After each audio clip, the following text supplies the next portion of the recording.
I should be one of those people that like, those old classical radio stations where they go, and that was Edvard Grieg's In the Hall of the Mountain King. Suite number 1, movement 4. I feel like that'd be the best job ever. How's it going, everyone? We got another Wuthering Heights read. And Ruth, I think you're right. I think we're at the point now where we are just trying to read this and get it over with. I don't know about you. Maybe that's just me. But I feel we're all kind of there. We're all kind of there. I mean, when we finish the reading today, we will. What are we reading to? Chapter 8? Or in this? Chapter 4. Yeah, we'll have read 40 more. We'll have read 40 more pages. A lot of reading today. Yeah, 40 more pages. Maybe after that we have, probably 3 more reads. Ugh. Maybe 3 or 2. AC, you're loving it? Interesting. Yeah. Share your thoughts as we go.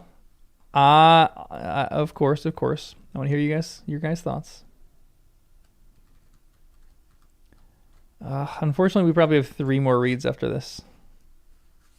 Actually, hold on. Hold on. It ends on page 344. Oh no, this is criticism. Come on. All right, it ends on page 337. We have like more than 100. We probably have like 3 to 4 more reads. So we'll make it through, guys. We'll get through. Probably not before February. I need to draw the blind. That's annoying. Probably not before February is done, but maybe the first week of March will be done. Maybe we'll just try to speed it up. Video intros could be I'm reading Wuthering Heights for the only time. Honestly, I'll probably do that. I'm reading Wuthering Heights for the first and only time because this book is killing me. Only time classics. I do think, classics are classics for a reason. I definitely see how this is a classic of literature. It's well written. We've talked about this before. I definitely see the purpose of this. But it's just a lot. This book is a lot.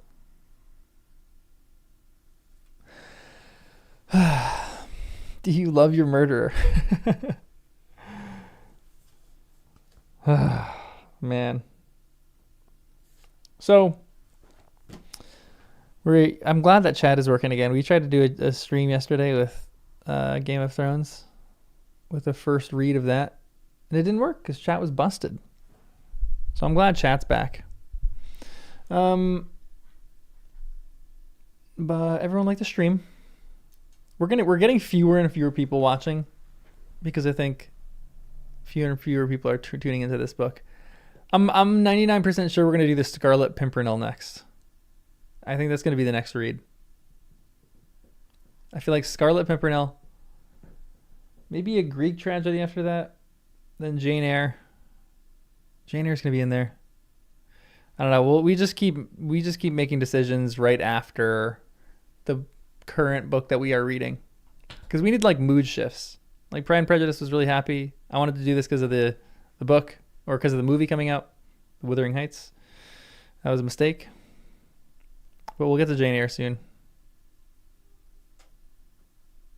Hey, FFFFFF player, welcome back. Greek tragedy should be Oresteia or Medea. All right. We'll keep it in the back burner. Love Scarlet. Or a Greek epic.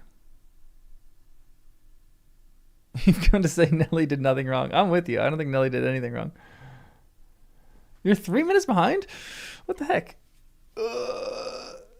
Ooh, you're reading Jane Eyre now? I feel like that's halfway between Wuthering Heights and Pride and Prejudice. Yeah, I feel like the unreliable narrator thing is maybe played off too much. I don't think she's that much of an unreliable narrator. I mean, everyone's an unreliable narrator. We all skew facts. So I I think she's telling her story. Yes, slow and I'm happy. That is something that makes me happy about this channel, is that we are kind of, if you haven't read this before, you're grunting it out with me. You guys are the best.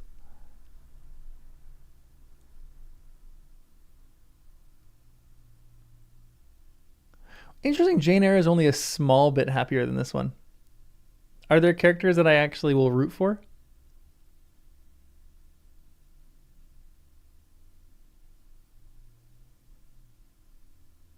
Okay, good. As long as there's characters that I'm going to root for, that I'm content and I'm happy. Nice. Okay, I think I'm glad that you think I'll like Jane Eyre.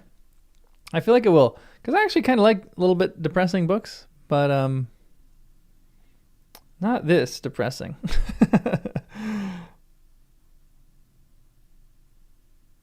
Yeah, characters you can feel sorry for. That's what I want. I don't want to. I don't feel sorry for anybody. Nellie, yeah, I mean Nellie's done a few strange things, but what a like some of her decision making, I would probably do the same thing. Like, she's put in really difficult positions where she can't really make an easy or a good decision on some of those. Like, Heathcliff put her in a really strange position. What has she done that's really been terrible?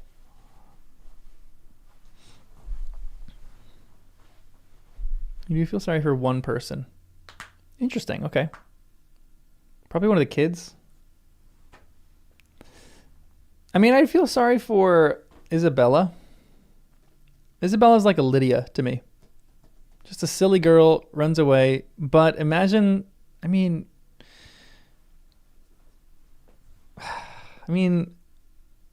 Wickham was pretty awful too, but not to the level of Heathcliff. Heathcliff is just a different degree. A few degrees crazier than Wickham. Wickham was pretty terrible though. Like under the radar terrible.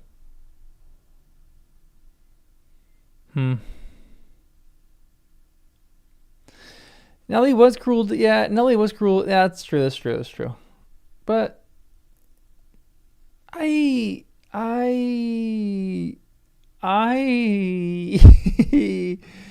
sometimes I think that some of the things that you do as a child can kind of be excused. Like, you're just learning, you're adapting, you're growing, you're trying to figure out who you are. Children are just dumb, but they're great, but they're dumb. Like, I think like Dudley is a good example of that. Dudley Dursley, like a moron, one of the worst characters ever. But he has this little moment of like, hey, you know, I don't think you're a waste of space. And then him and Harry send each other Christmas cards. Like, maybe he's not still the greatest guy, but like, he broke his family's terrible cycle.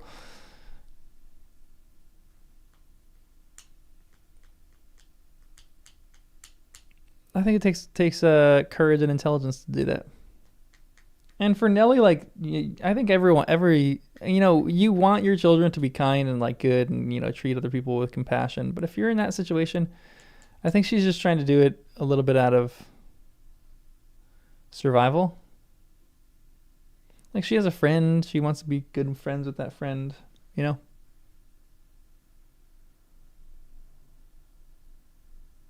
Yeah, it's a good description of adolescence, to be honest.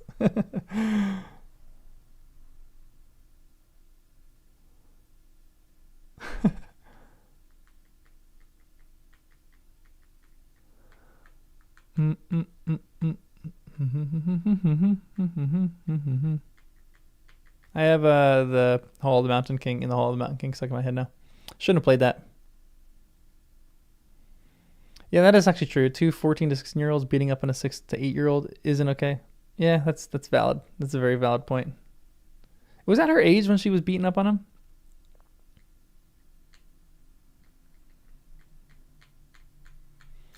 That's a good point, Kendrick. I wonder if that would actually change Heathcliff's mind or attitude. I don't think it would, but make her feel a little bit better.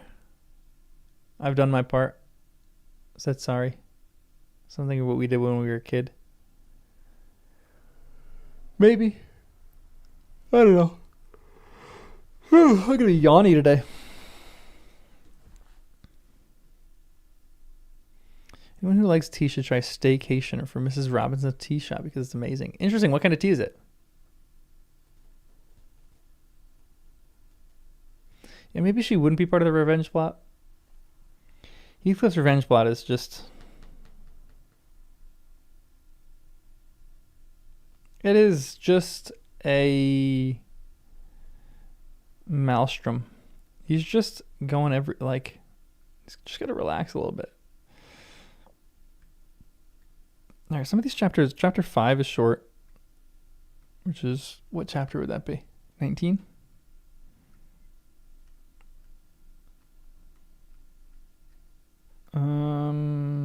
Ooh, okay. The last chapter, and this is long, chapter 21, what we're going to do. All right. Everyone, go get some tea. Go get mentally prepared. We're going to start reading. There's one more good yawn. Everyone like the stream? Almond tea. Whoa. Never even heard of almond tea. Mentally prepared.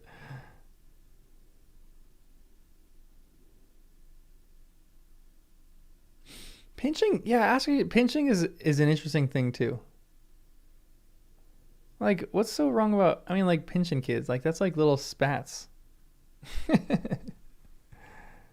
Wait, Meg, what do you mean, what? Is almond tea that popular? Never heard of almond tea. How many of you guys have had almond tea before?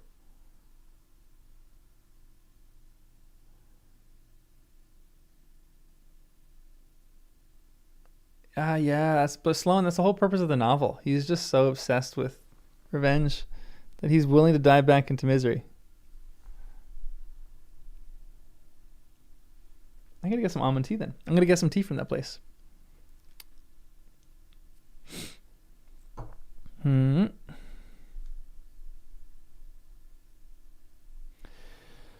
All right, guys. We're gonna start the read. We are going to start the read. Everyone, this is really chapter 4, but this is chapter 18 of this book, but really chapter 4. Yeah, honestly, it would be fun to do the Count of Monte Cristo after this, but the Count of Monte Cristo would just take us 4 or 5 months to do. It would take us so long, which, I mean, isn't the worst thing.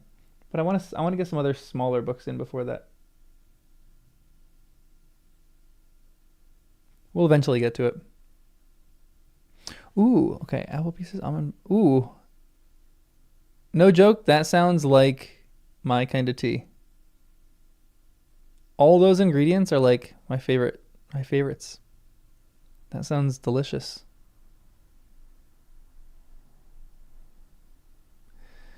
Wow, that sounds incredible. All right, here we go. Guys, we're going to start reading. All right, here we go. This is chapter 4. We just have to get through. Every time I look, I'm like, oh, we still have 40% of the book left. It's a little depressing. This is one of those books that I wouldn't mind just being done. I definitely am just trying to read this just to get done with it. But some of you guys are enjoying it, so. No, don't give it up. Still read it with us. Just grunt it out. Everyone here has to grunt it out. Come on. We can all get through this together. Things are easier to get through together. We can do it. We can do it, guys. All right. This is chapter 4. The 12 years, continued Mrs. Dean, following that dismal period, were the happiest of my life. Aw, love that. Good for you. My greatest troubles in their passage rose from our little lady's trifling illnesses, which she had to experience in common with all children, rich and poor. For the rest, after the first 6 months, she grew like a larch. A larch. A kind of pine tree. and would walk and could walk and talk, too, in her own way, before the heath blossomed a second time over Miss Linton's dust, or Mrs. Linton's dust. She was the most winning thing that had ever brought sunshine into a desolate house. A real beauty in the face, with the Earnshaw's handsome dark eyes, but the Linton's fair skin, and small features.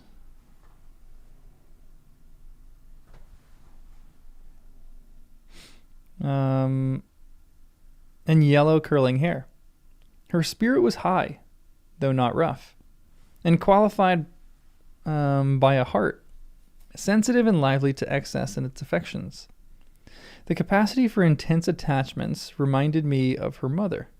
Still, she did not resemble her, for she could be soft and mild as a dove, and she had a gentle voice and pensive expression. Her anger was never furious, her love never fierce. It was deep and tender. Guys, there's a character that's kind of sweet. However, it must be acknowledged, she had faults to foil her gifts. A propensity to be saucy was one. That's right, she's a kid. And a perverse will that indulged children invariably inquire whether they be good, tempered, or cross. If a servant chanced to vex her, it was always, "I shall tell Papa." And if he reproved her, even by a look, you would have thought it heartbreaking business. I don't believe he ever did speak a harsh word to her. Aw, she's a sweetie. He took her education entirely on himself and made it an amusement.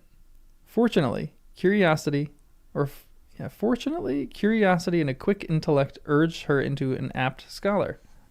She learnt rapidly and eagerly, and did honor to his teaching. Till she reached the age of 13, she had not once been beyond the range of the park by herself. Wow. That's crazy. How many acres is their park? That's crazy. Mr. Linton would take her with him a mile or so outside on rare occasions, but he trusted her to no one else. Gimmerton was an unsubstantial name in her ears. The chapel, the only building she had approached or entered except her own home. Wuthering Heights and Mr. Heathcliff did not exist for her. She was a perfect recluse, and apparently perfectly contented. Sometimes, indeed, while surveying the country from her nursery window, she would observe, "Ellen, how long will it be before I can walk to the top of those hills? I wonder what lies on the other side. Is it the sea?" "No, Miss Cathy," I would answer. "It is the hills again, just like these." "And what are those golden rocks like when you stand under them?" she once asked. The abrupt descent of Penistone Crags particularly attracted her notice, especially when the setting sun shone on it, and the topmost heights. And the whole extent of the landscape beside lay in shadow.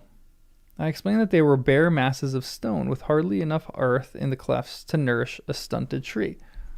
Now, I mean, we're talking about reactions versus reactions. Like, how do you break a generational traumatic experience? I don't know if this is the right way to do it. Locking someone up.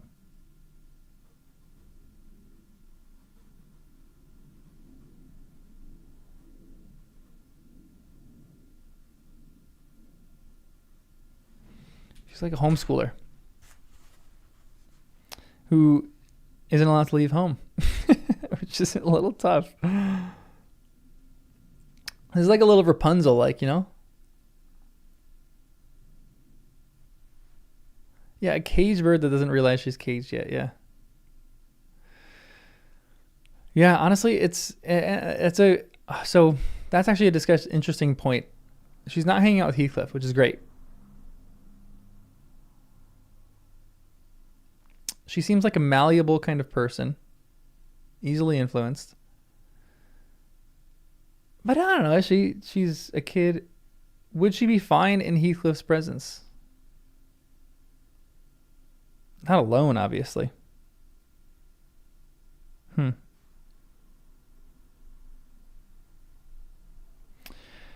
And why are they so bright so long after it is evening here? She pursued. Because they are a great deal higher up than we are, replied I. You could not climb them. They are too high and steep. In winter, the frost is always there before it comes to us. And deep into summer, I have found snow under that black hollow on the northeast side. Oh, you have been on them? She cried gleefully. Then I can go too when I am a woman. Has Papa been, Ellen? Papa would tell you, miss, I answered hastily, that they are not worth the trouble of visiting. The moors where you ramble with him are much nicer, and Thrushcross Park is the finest place in the world. But I know the park, and I don't know those, she murmured to herself, and I should delight to look round me. From the brow of the tallest point, my little pony, Minnie, shall take me some time. One of the maids mentioned the fairy cave. Quite turned her head with desire to fulfill this project. One of the maids mentioning the fairy cave quite turned her head with a desire to fulfill this project. She teased Mr. Linton about it, and he promised she should have the journey when she got older. But Miss Catherine measured her age by months. And now am I old enough to go to Penson Crags? Was the constant question in her mouth. The road thither wound close by Wuthering Heights. Edgar had not the heart to pass it. So she received as constantly the answer, "Not yet, love, not yet." I said Mrs. Heathcliff lived above a dozen years after quitting her husband. Her family were of a delicate constitution. She and Edgar both lacked the ruddy health that will generally meet in these parts. What her last illness was, I am not certain. We all know it was probably tuberculosis. I conjecture they died of the same thing, kind of a fever, slow at its first commencement, but incurable, a rapidly consuming life toward the close. She wrote to inform her brother of the probable conclusion of a 4 months indisposition, under which she had suffered, and entreated him to come to her, if possible, for she had much to settle, and she wished to bid him adieu and deliver Linton safely into his hands.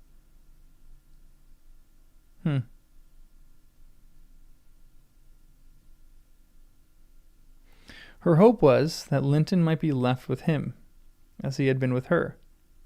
His father, she would fain convince herself, had no desire to assume the burden of his maintenance or education. Yikes, this seems like a mistake. Like they're putting this child within grasp of Heathcliff.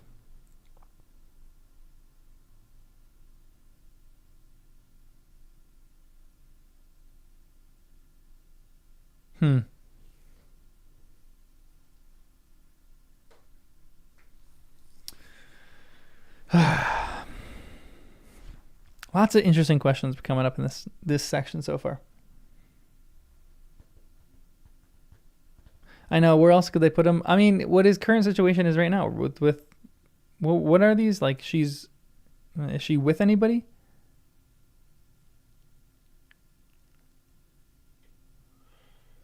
Like, is she with her parents?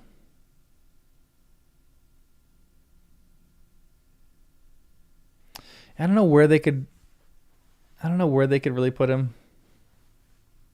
It does scare me a little bit.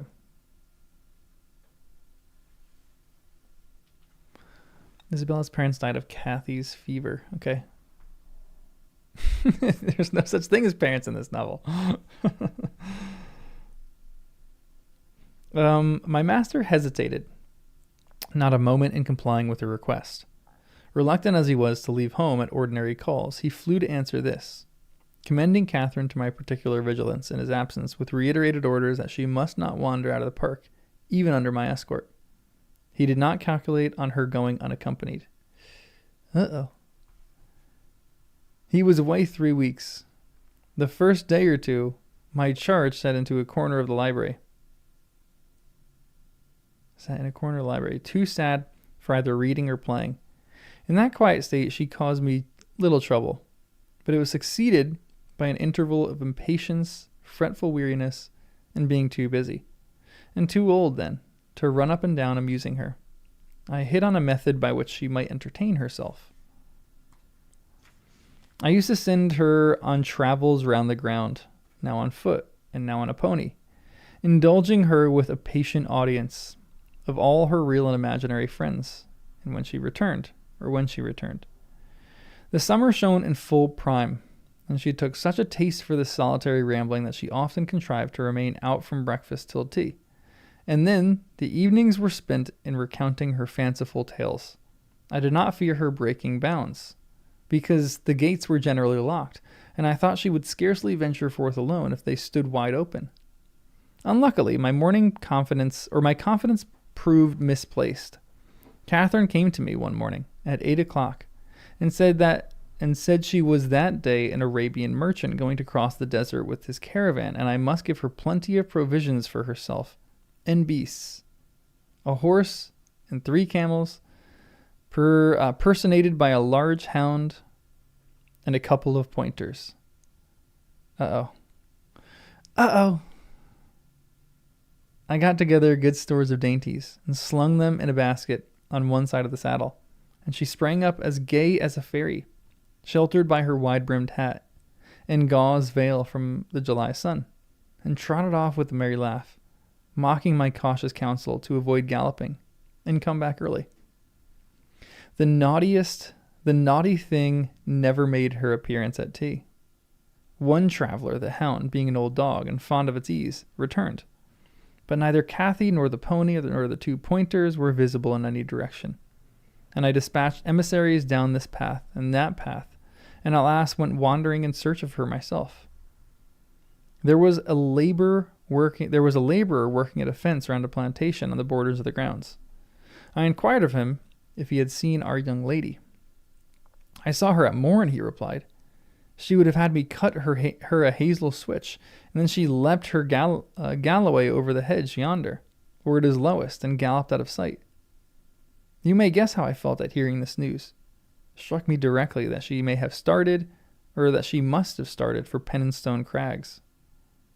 What will become of her? I ejaculated, pushing through a gap which the man was repairing, and making straight to the high road. I walked as if for a wager, mile after mile, till a turn brought me in view of the heights. But no Catherine could I detect, far or near. The crags lie about 1.5 miles beyond Mr. Heathcliff's place, and that is 4 from the Grange, so I began to fear night would fall ere I could reach them. And what if she should have slipped in clambering among them, I reflected, and been killed or broken some of her bones? My suspense was truly painful, and at first it gave me delightful relief to observe, in hurrying by the farmhouse, Charlie, the fiercest of the pointers, lying under a window with swelled head and bleeding ear.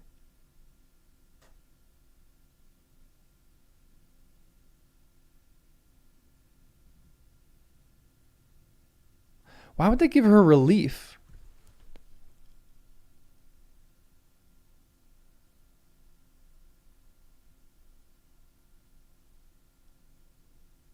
Huh.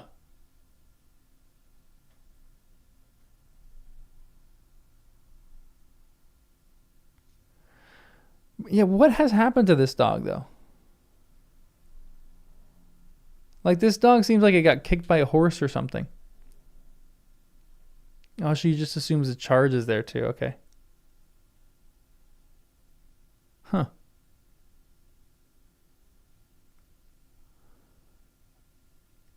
Yeah, I don't know what happened to this dog. To me, I thought this dog maybe got kicked by a horse. Because a swelled head? Like a bloody ear is maybe like a dog bit it, but a swollen head is strange. Poor guy. I opened the wicket and ran to the door, knocking vehemently for admittance. A woman whom I knew, and who formerly lived at Gimmerton, answered. She had been a servant there since the death of Mr. Earnshaw. Ah, she said, you are come a seeking your little mistress. Don't be frightened. She is safe here, but I'm glad it isn't the master. He's not at home, then, is he? I panted, quite breathless with quick walking and alarm. Is this the heights? Are they at the heights?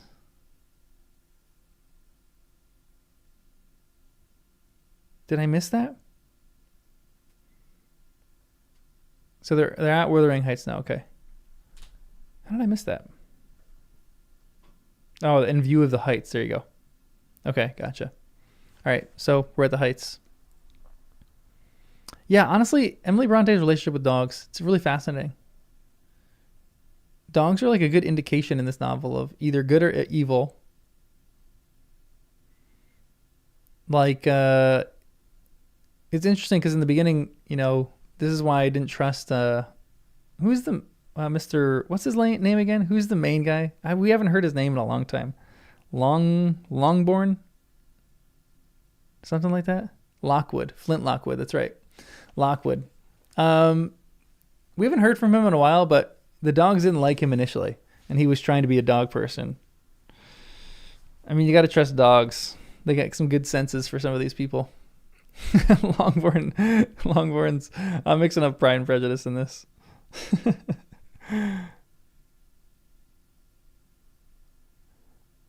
was more about the dogs than Lockwood. Yeah, it might have been. Yeah, but I think it'd be interesting to because Emily Bronte was a big dog person, right? Apparently. Didn't she kill a dog or something? Didn't she do something weird to a dog? Little old Wes is just laying on the bed looking at me right now. Yeah, Heathcliff's dogs are just suspicious of strangers. They're getting in a fight here. Poor dogs living with Heathcliff.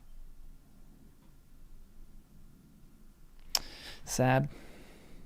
All right, let's keep reading. He is not at home then, is he? I panted, quite breathless with quick walking and alarm. No, she replied. Both he and Joseph are off, and I think they won't return this hour or more. Step in and rest you a bit. I entered, and beheld my stray lamb seated on the hearth, rocking herself in a little chair that had been her mother's when a child. Her hat was hung against the wall, and she seemed perfectly at home, laughing and chattering, in the best spirits imaginable to Hareton, now a great strong lad of 18, who stared at her with considerable curiosity and astonishment, comprehending precious little of the fluent succession of remarks and questions which her tongue never ceased pouring forth.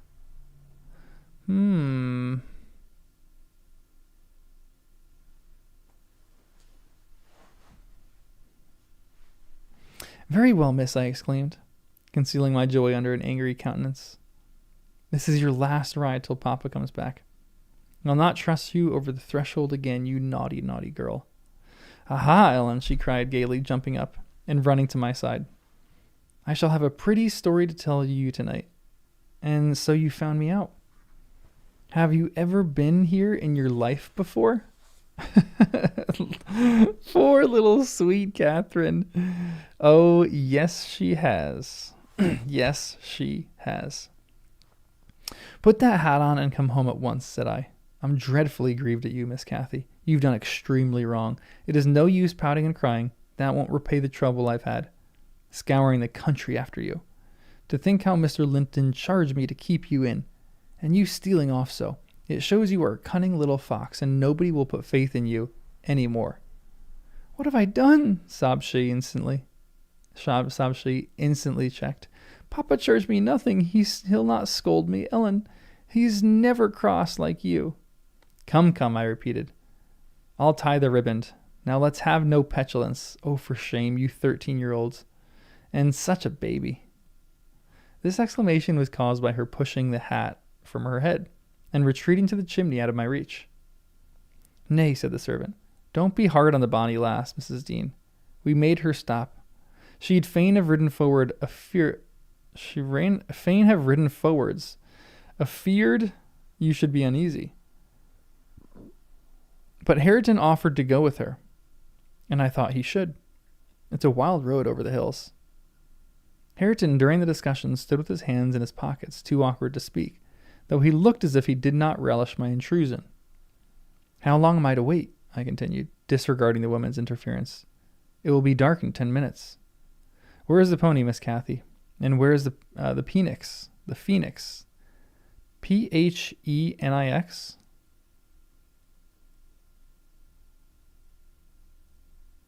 Is that a kind of horse?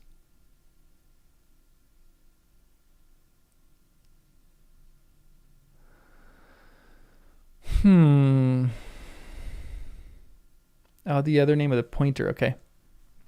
Huh. Okay. I shall leave you unless you be quick, so please yourself. The pony is in the yard, she replied. And Phoenix is shut in there. He's bitten, and so is Charlie. I was going to tell you all about it, but you are in a bad temper, and don't deserve to hear. I picked up her hat and approached to reinstate her. But perceiving that the people of the house took her part, she commenced capering around the room, and on my giving chase, ran like a mouse, over and under and behind the furniture, rendering it ridiculous for me to pursue. Hareton and the woman laughed, and she joined them, and waxed more impertinent still, till I cried in great irritation. Well, Miss Cathy, if you were aware whose house this is, you'd be glad enough to get out. It's your father's, isn't it? She said, turning to Hareton. Nay, he replied, looking down and blushing bashfully. He could not stand a steady gaze from her eyes, though they were just his own. Whose then? Your master's? She asked. He colored deeper. With a different feeling, muttered an oath. And turned away. Who is his master? Continued the tiresome girl, appealing to me. He talked about our house and our folk. I thought he had been the owner's son. And never said miss. He should have done, shouldn't he, if he is a servant? Hareton grew back as a thundercloud at this childish speech. I silently shook my questioner, and at last succeeded in equipping her for departure. Now get my horse, she said, addressing her unknown kinsman, as she would one of a stable boy at the Grange. And you may come with me. I want to see where the goblin hunter rises in the marshes, and to hear about the Farishes, as you call them. But make haste. What is the matter? Get my horse, I say. I'll see thee damned before I be thy servant, growled the lad. Oh, no. You'll see me what? Asked Catherine in surprise. Damn, thou saucy witch, he replied. Gosh. We were just...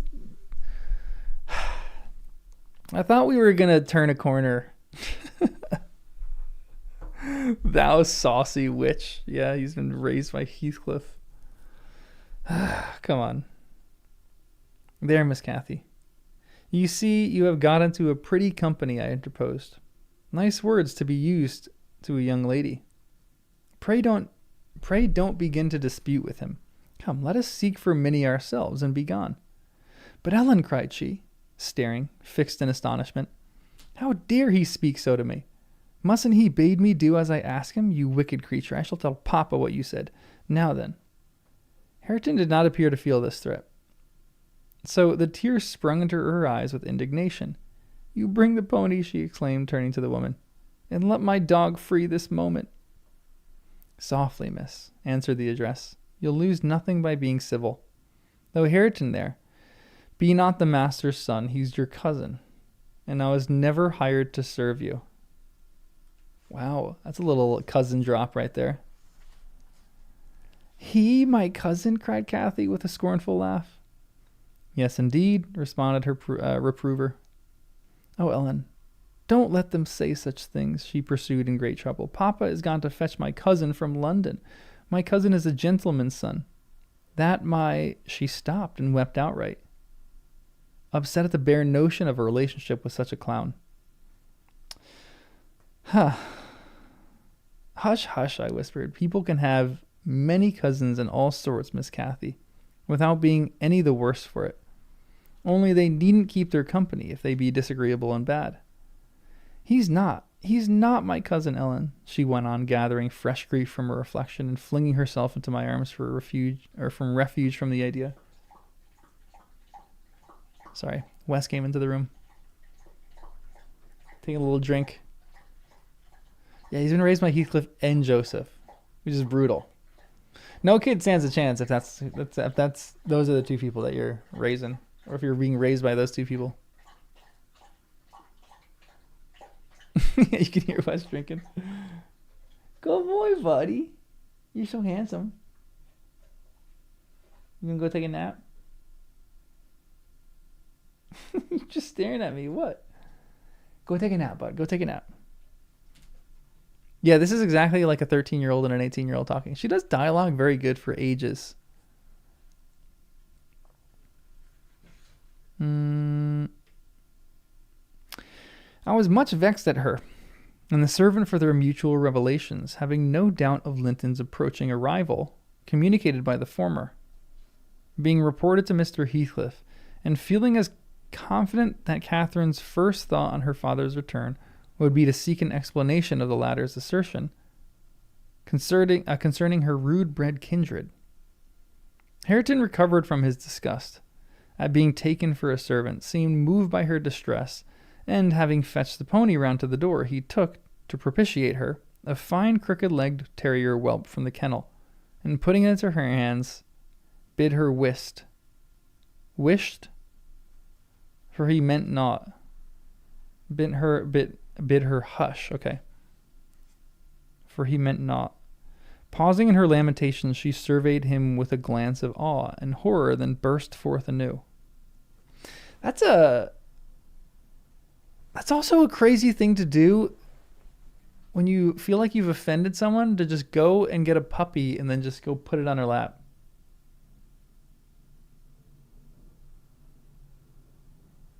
Like, that's a little strange. I guess you're kind of meaning well, but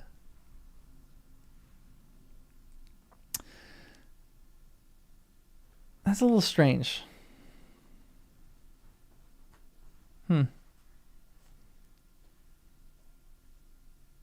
Pausing in her lamentations, she surveyed him with a glance of awe and horror, then burst forth anew. I could scarcely refrain from smiling at this antipathy to the poor fellow, who was a well-made athletic youth, good-looking in his features and stout and healthy, but attired in garments befitting his daily occupations of working on the farm and lounging among the moors after rabbits and game. Still, I thought I could detect in his physiognomy a mind owning better qualities than his father ever possessed. Good things lost amid a wilderness of weeds, to be sure, whose rankness far overtopped their neglected growth. Yet, notwithstanding evidence of a wealthy soil that might yield luxuriant crops under other unfavorable circumstances, Mr. Heathcliff, I believed, had not treated him physically ill, thanks to his fearless nature, which offered no temptation to that course of oppression. It had none of the timid susceptibility that would have given zest to ill treatment, in Heathcliff's judgment.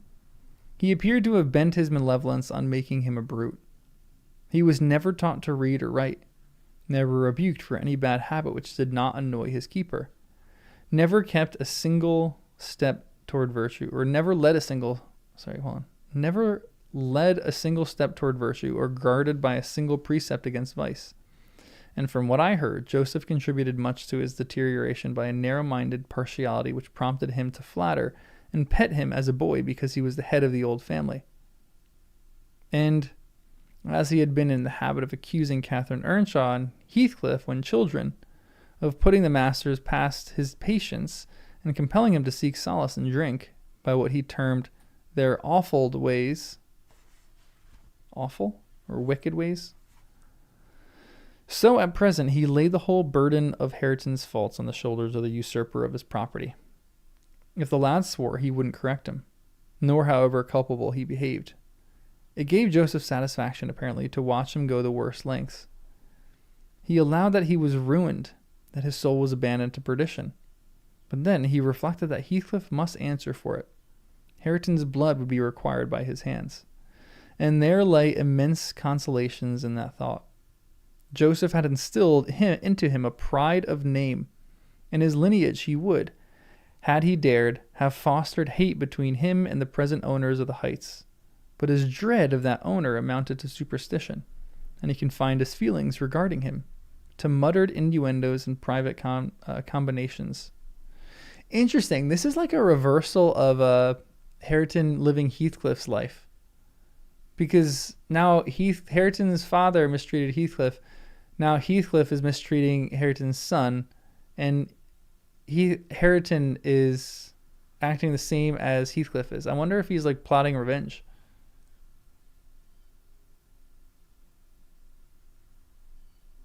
Yeah, who isn't distracted by a puppy? That is kind of true.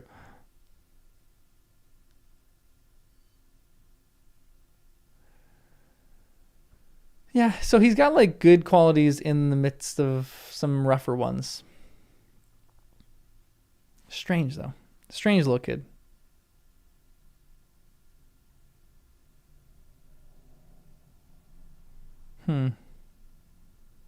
Joseph had instilled into him the pride of name and his lineage.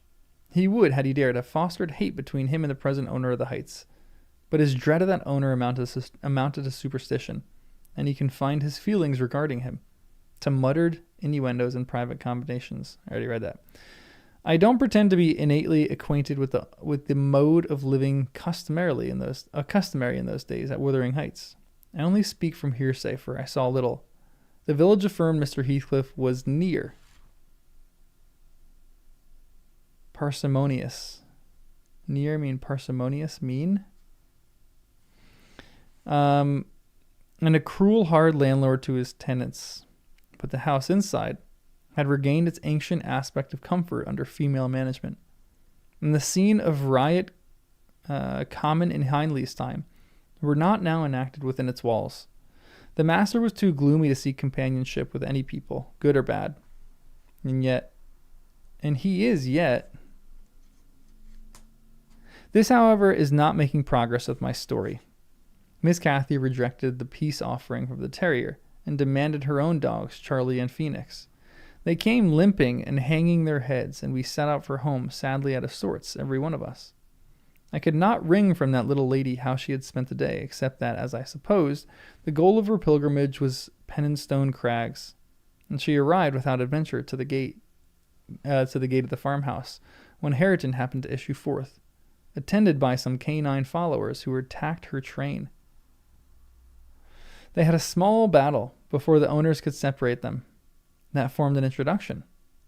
Catherine told Hareton who she was and where she was going, and asked him to show her the way, finally beguiling him to accompany her. He opened the mystery of the fairy cave and the 20 other queer places, but being in disgrace, I was not favored with a description of the interesting objects she saw.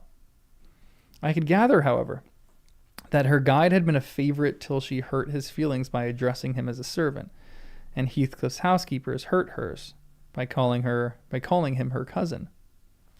Then the language he had held to her rankled in her hearts. She who was always love and darling and queen and angel with everybody at the Grange, to be insulted so shockingly by a stranger. She did not comprehend it. And hard work, I add, to obtain a promise that she would not lay the grievance before her father. Yikes. I explained how he had objected to the whole household at the Heights and how sorry he would be to find that she had been there, but insisted most on the fact that if she revealed my negligence of his orders, he would perhaps be so angry that I should have had to leave. And Cathy couldn't bear that prospect. She pledged her word and kept it for my sake. After all, she was a sweet little girl. Man, just people putting each other in crappy situations in this. Ay, ay, ay. Everyone is just... Man. And everyone's so dysfunctional in this that, like, you can't... Like, I understand... I understand why Nellie is nervous of saying this to Edgar.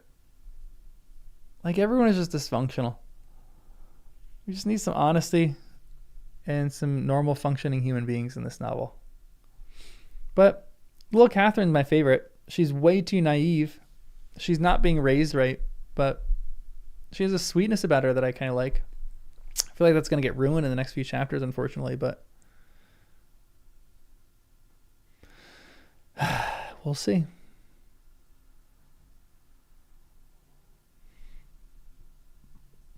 Yeah, they need some group therapy. Group therapy wouldn't work for them because they'd all just be pointing the finger at each other. It was him. It was him. It was him. Yeah, this is secrecy to a large degree that isn't healthy. Everyone is everyone's secret keeper. It was like too much. All right, chapter 5. It's a short one. 2 pages. Let's knock this sucker out.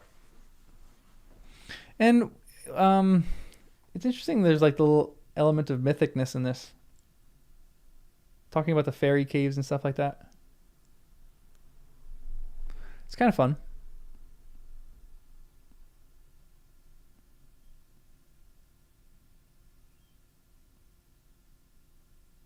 Yeah, and she really is so sheltered too.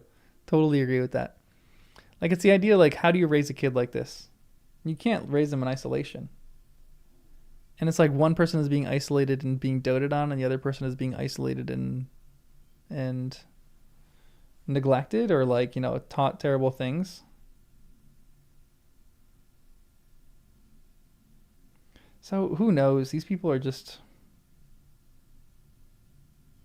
so all over the place. Yeah, there's like a middle ground. You don't want to be overly secret about things, but excessiveness is being excessive in who you tell things to is not good either. But I agree with you there too. Excessive sheltering isn't really going to work. You gotta let people see the world. All right, this is chapter 5, which is aka chapter 19. A letter, edged with black, announced by the day of my master's return.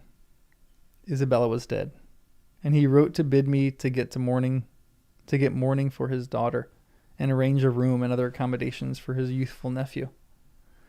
Catherine ran wild with joy at the idea of welcoming her father back, and indulged most sanguine anticipations of the innumerable excellencies of her real cousin. The evening of her, that's going to come back. He's going to say, oh, you're my real cousin, in front of her father, and her father's going to try to put this together, saying, wait, real cousin? Does she know about her fake cousins? The evening of their expected arrival came.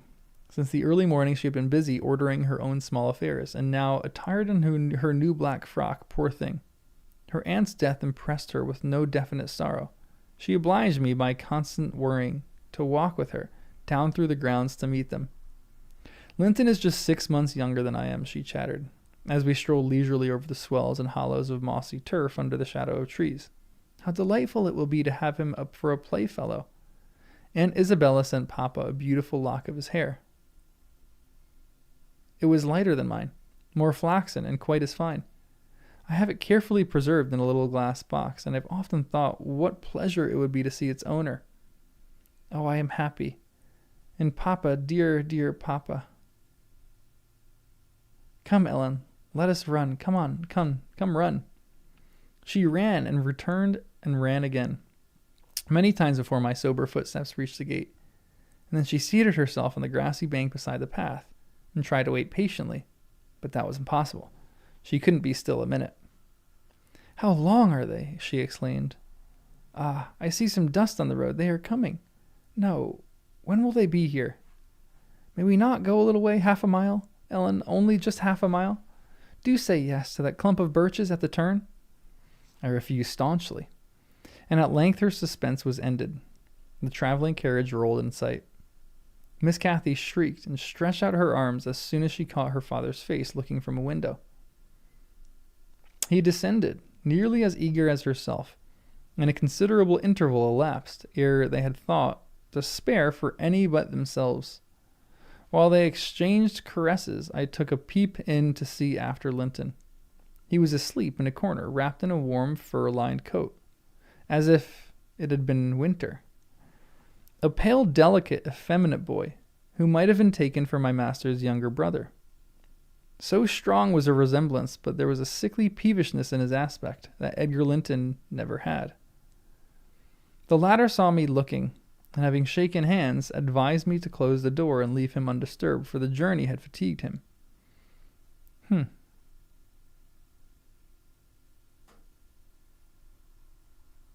Cathy would fain have taken one glance, but her father told her to come on, and they walked together up to the park, while I hastened before to prepare the servants.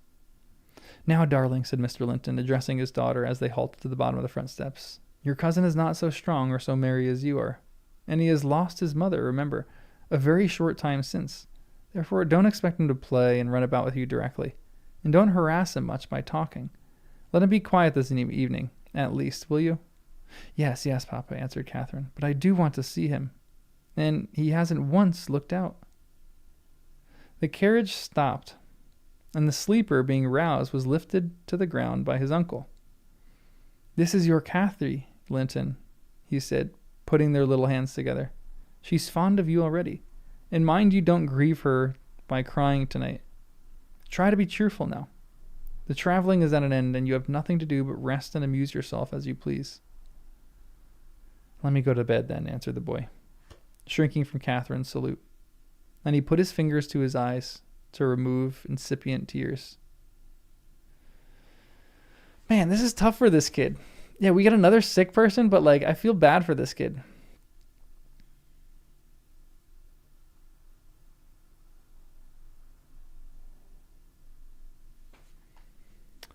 Brutal.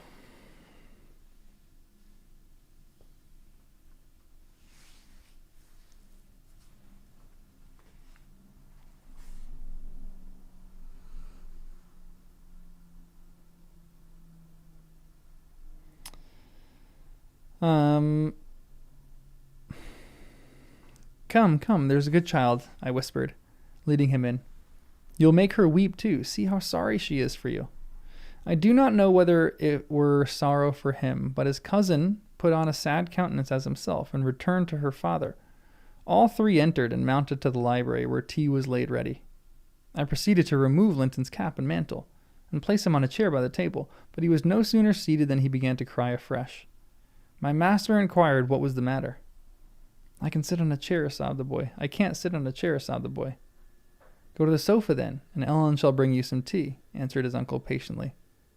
He had been greatly tried during the journey. I felt convinced by his fretful, ailing charge.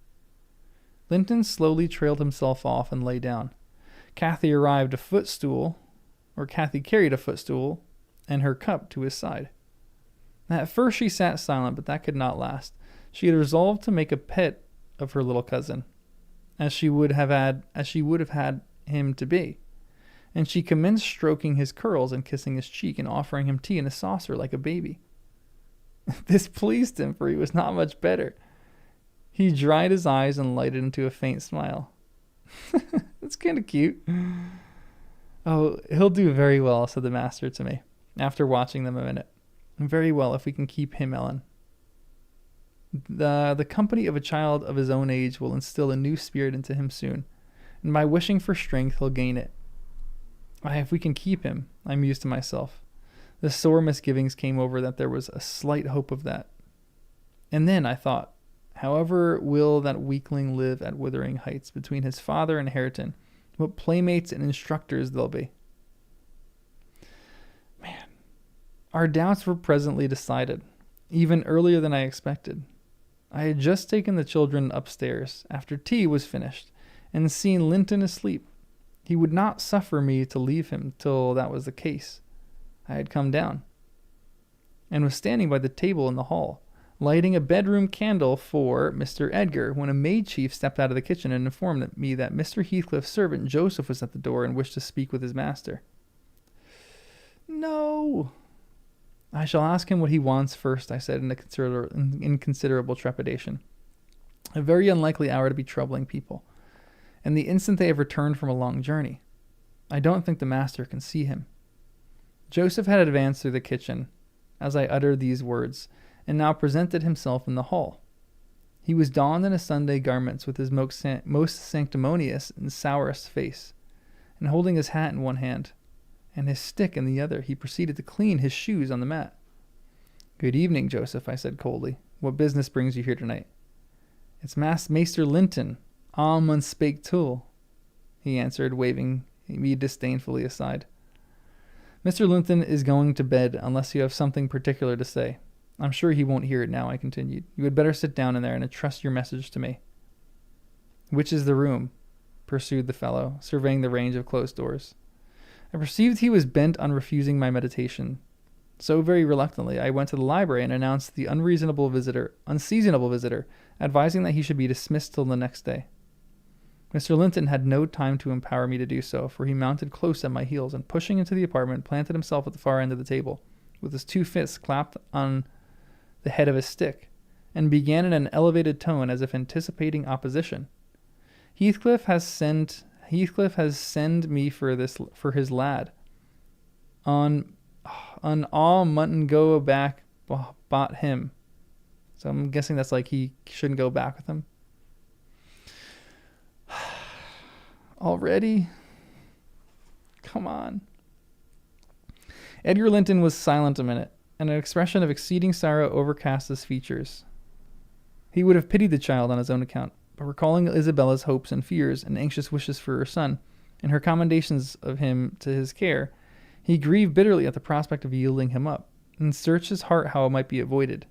No plan offered itself. The very exhibition of any desire to keep him would have rendered the claimant more peremptory.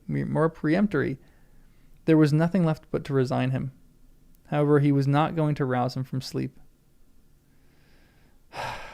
Tell Mr. Heathcliff, he answered calmly, that his son shall come to Wuthering Heights tomorrow. He is in bed and too tired to go the distance now. You may also tell him that the mother of Linton desired him to remain under my guardianship at the present. His health is very precarious.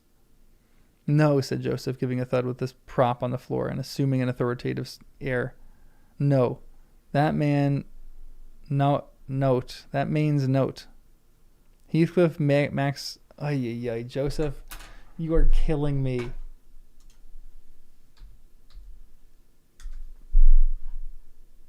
What is this chapter? Do we not have notes for this chapter? Come on. Oh, no, here you go. No, that means nothing. Heathcliff takes no account of the mother, nor you neither. But he'll have his lad, and I must take him. So now you know. Freaking Joseph. I hate Joseph.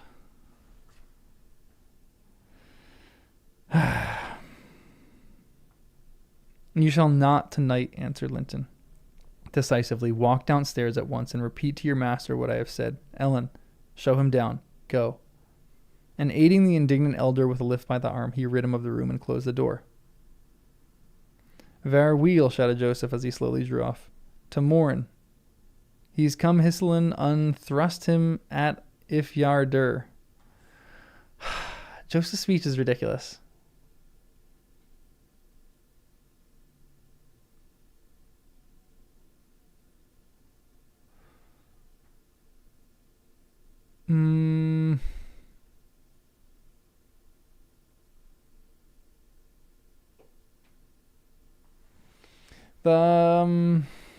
This is just sad on this kid's part.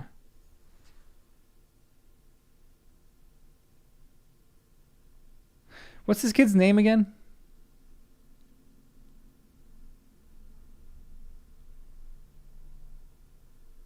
Why can't I remember?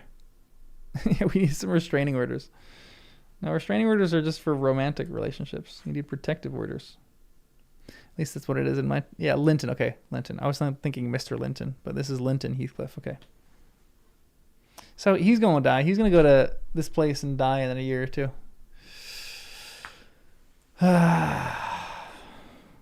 So depressing. This kid was just going to be happy here.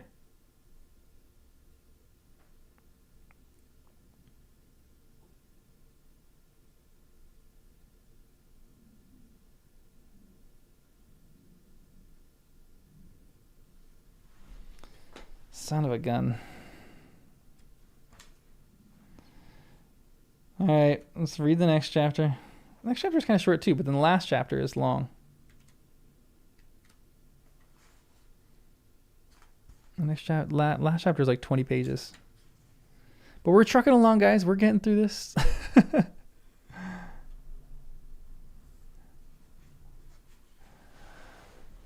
Yeah, these names are all ridiculous.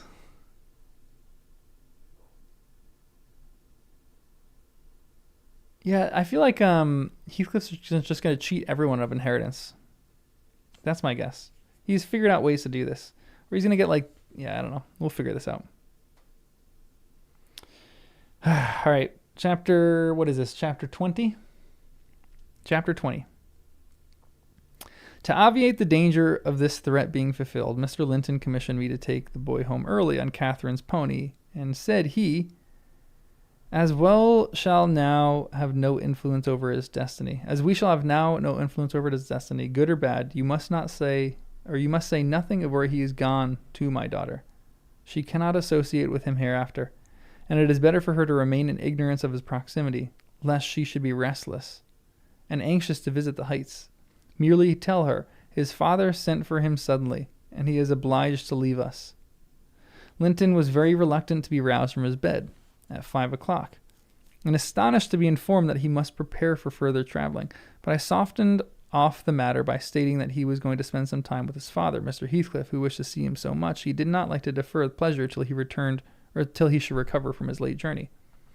My father, he cried in strange perplexity.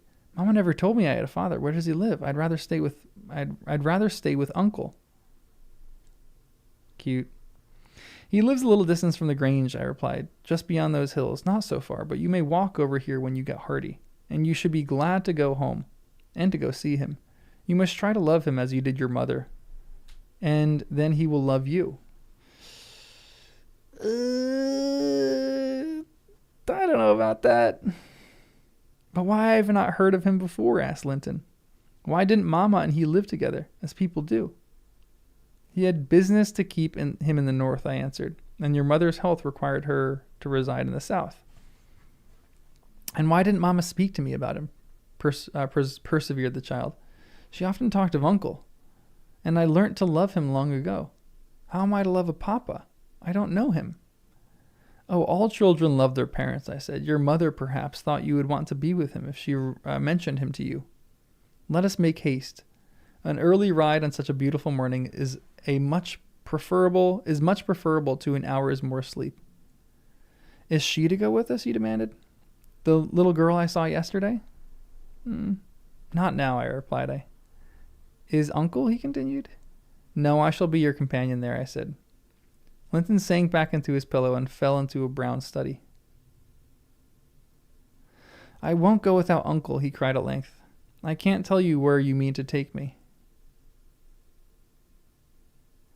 I attempted to persuade him of the naughtiness of showing reluctance to meet his father. Still, he obstinately resisted any progress toward dressing, and I had to call for my master's assistance in coaxing him out of bed. The poor thing was finally got off with several delusive assurances that his absence should be short, that Mr. Edgar and Kathy would visit him, and other promises, equally ill-founded, which I invented and reiterated at intervals through the way. Yikes, that's not good.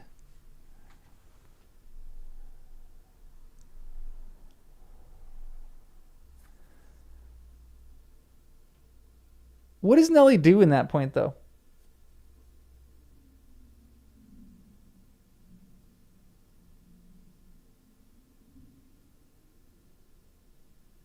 I don't think Heathcliff's gonna actually love this kid at all. I think she's trying to be as optimistic as she can. Like, this kid's about to go into misery, like utter misery. Keep him.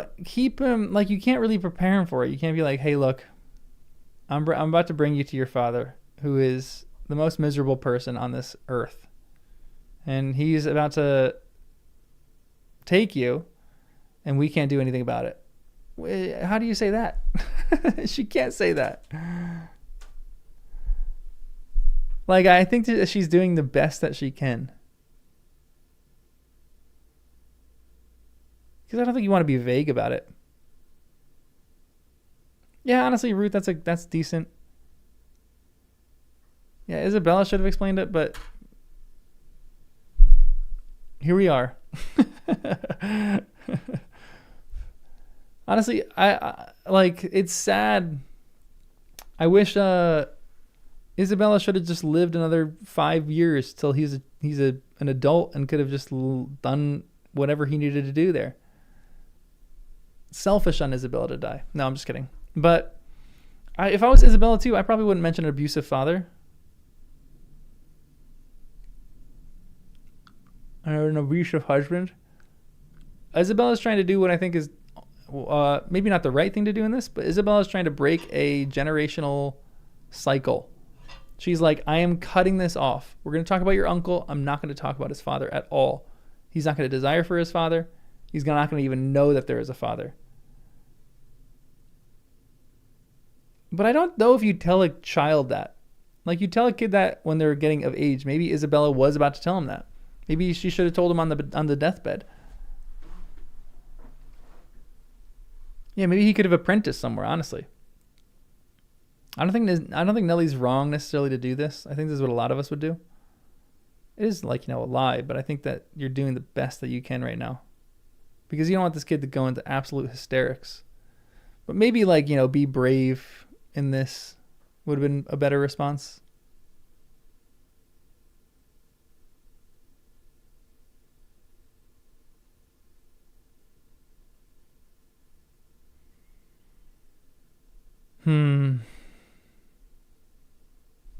It's just a tough situation, whatever they're in.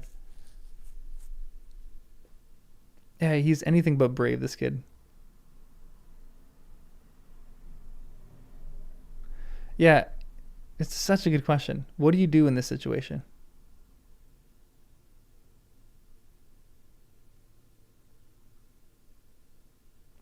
Hey, child.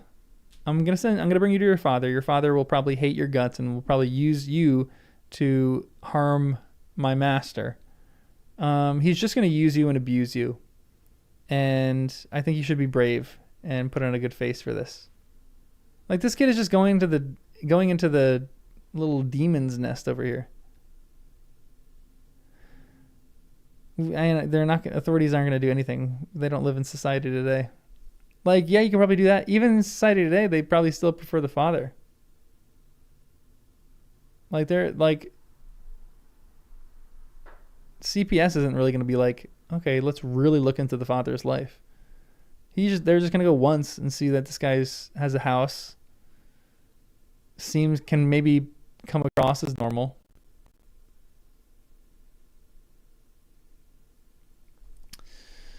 And it's a bad situation too, being woken up like this. Imagine you're like a 13, 14-year-old kid, and all of a sudden you get woken up and you go, hey, I'm bringing you to your father, who's probably going to abuse you and be miserable to you. Come on, jump out of bed. What? Nothing's going to work here. This is just a crap situation through and through, no matter what happens.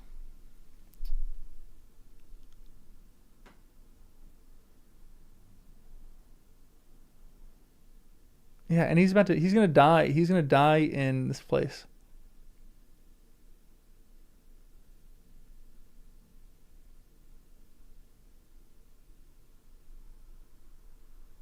Yeah, it's everyone. Imagine going to a house with Joseph and Heathcliff in it. Ugh. Brutal.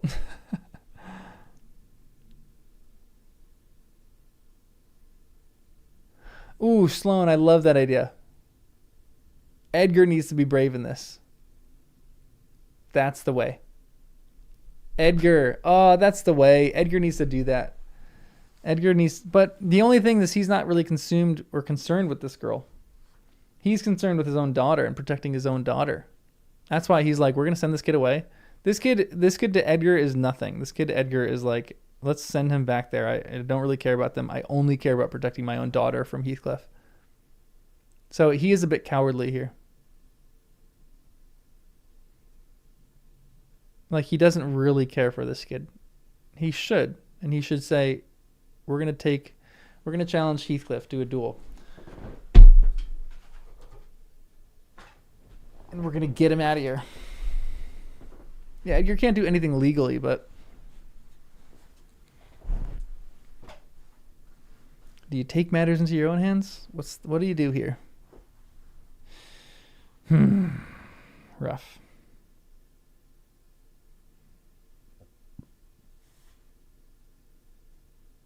All right, let's keep reading.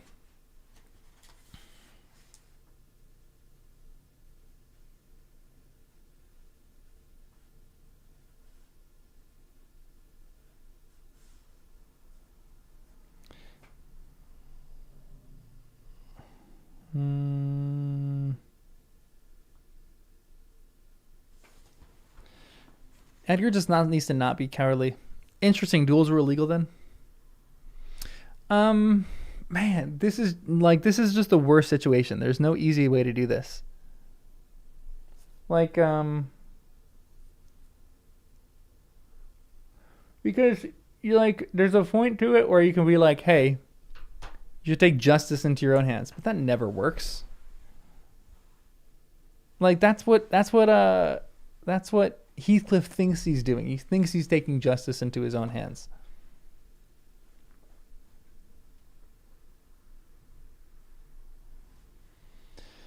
What a miserable situation. We're back into the dregs right now, guys. I feel so bad for this kid.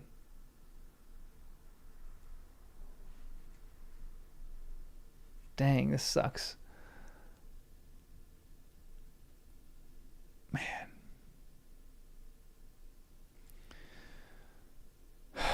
All right, let's keep reading.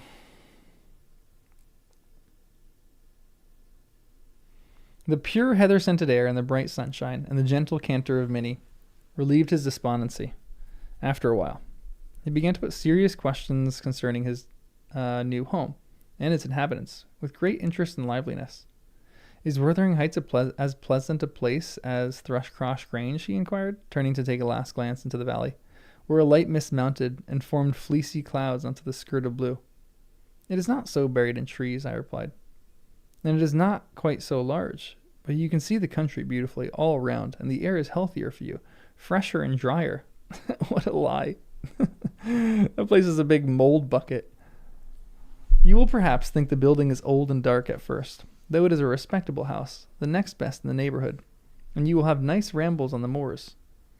Hareton Earnshaw, that is Miss Cathy's other cousin, and so yours in a manner, will show you all the sweetest spots, and you can bring a book in fine weather and make a green hollow your study. And now and then my uncle may join you in for a walk. He does frequently walk out on the hills. And what is my father like, he asked. Is he as young and handsome as uncle? He's as young, said I, but he has black hair and eyes and looks sterner, and he is taller and bigger altogether. He'll not seem to you so gentle and kind at first, perhaps, because it is not his way. Still, mind you, be frank and cordial with him, and naturally he'll be fonder of you than any uncle, for you are his own. That's not bad. Black hair and eyes, mused Linton. I can't fancy him. Then I am not like him, am I? Not much, I answered. Not a morsel, I thought, surveying with regret the white complexions and slim frame of his companion, and his large, languid eyes. His mother's eyes, save that, unless a morbid touchiness kindled them a moment. They had not vestige of her sparkling spirit. How strange that he should never come to see Mamma and me, he murmured. He has never seen me. If he have, I must have been a baby. I remember not a single thing about him. Why, Master Linton, said I, 300 miles is a great distance, and 10 years seems very different in length to a grown-up person compared to what they do to you. It is probable Mr. Heathcliff proposed going from summer to summer, but never found a convenient opportunity, and now it is too late. Don't trouble him with questions on the subject. It will disturb him for no good. The boy was fully occupied with his own cognitions for the remainder of the ride, till we halted before the farmhouse garden gate. I watched to catch his impressions in his countenance.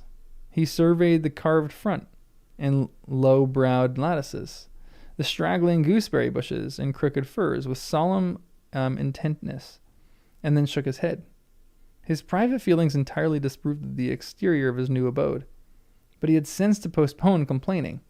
There might be compensation within. Before he dismounted, I went and opened the door. It was 6:30. The family had just finished breakfast. The servant was clearing and wiping down the table. Joseph stood by his master's chair, telling him some tale concerning a lame horse, and Hareton was preparing for the hayfield. "Hello, Nellie," cried Mr. Heathcliff when he saw me. "I feared I should have to come down and fetch my property myself. You've brought it, have you? Let us see what we can make of it." He got up and strode to the door. Hareton and Joseph followed in gaping curiosity. Poor Linton ran a frightened eye over the faces of the three. "Surely," said Joseph, after a grave inspection, "he's swapped wi' ye master, and yon his lass." Heathcliff, having stared his son into an ague ague. of confusion, uttered a scornful laugh. God, what a beauty, what a lovely, charming thing, he exclaimed. Haven't they reared it on snails and sour milk, Nelly? Oh, damn thy soul. But that's worse than I expected, and the devil knows I was not sanguine. I bid the trembling and bewildered child get down and enter. He did not thoroughly comprehend the meaning of his father's speech, or whether it were intended for him. Indeed, he was not certain that the grim, sneering stranger was his father, but he clung to me with growing trepidation, and on Mr. Heathcliff's taking a seat and bidding him come hither, he hid his face on my shoulder and wept.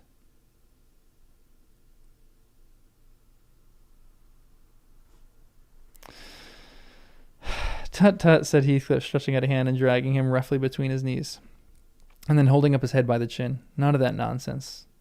We're not going to hurt thee, Linton. Isn't that thy name? Thou art thy mother's child entirely. Where is my share in thee? Puling chicken? He took off the boy's cap and pushed back his thick flaxen curls. He felt slender arms and his small fingers, during which examination Linton ceased crying. He lifted his blue eyes to inspect the inspector. Do you know me? Asked Heathcliff, having satisfied himself that the limbs were equally frail and feeble. No, said Linton, with a gaze of vacant fear. You've heard of me, I dare say. No, he replied again. No?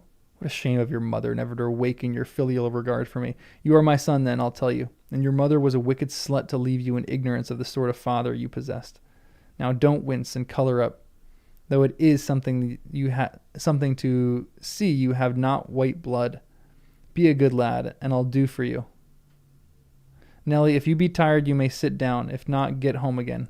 I guess you'll report what you hear and see to the cipher at the Grange, and this thing won't be settled while you linger about. Well, replied I hope you'll be kind to the boy, Mr. Heathcliff, or you'll not keep him long. And he's all you have akin in the wide world that you will never know. Remember, or that you will ever know. Remember. I'll be very kind to him. You needn't fear, he said, laughing. Only nobody else must be kind to him. I'm jealous of monopolizing his affection. And to begin my kindness, Joseph, bring the lad some breakfast. Hareton, you infernal calf, begone to your work. Yes, Nell, he added while they were departed.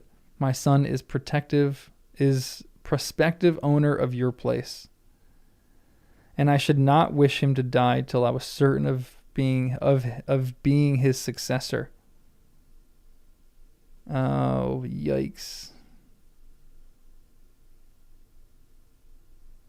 Besides, he is mine, and I want the triumph of seeing my descent fairly lord of their estates. My child hiring their child to till their father's lands for wages. That is a sole consideration which can make me endure the whelp. I despise him for himself, and hate him for the memory he revives. But that consideration is sufficient. He is as safe with me, and shall be tended as carefully as your master tends his own.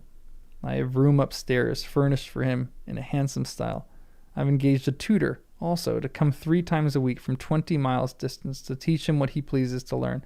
I've ordered Hareton to obey him, and in fact I've arranged everything with a view to preserve the superior and the gentleman in him, above his associates. I do regret that he so little deserves the trouble. If I wished any blessing in the world, it was to find him a worthy object of pride. I'm bitterly disappointed with the way-faced, whining wretch.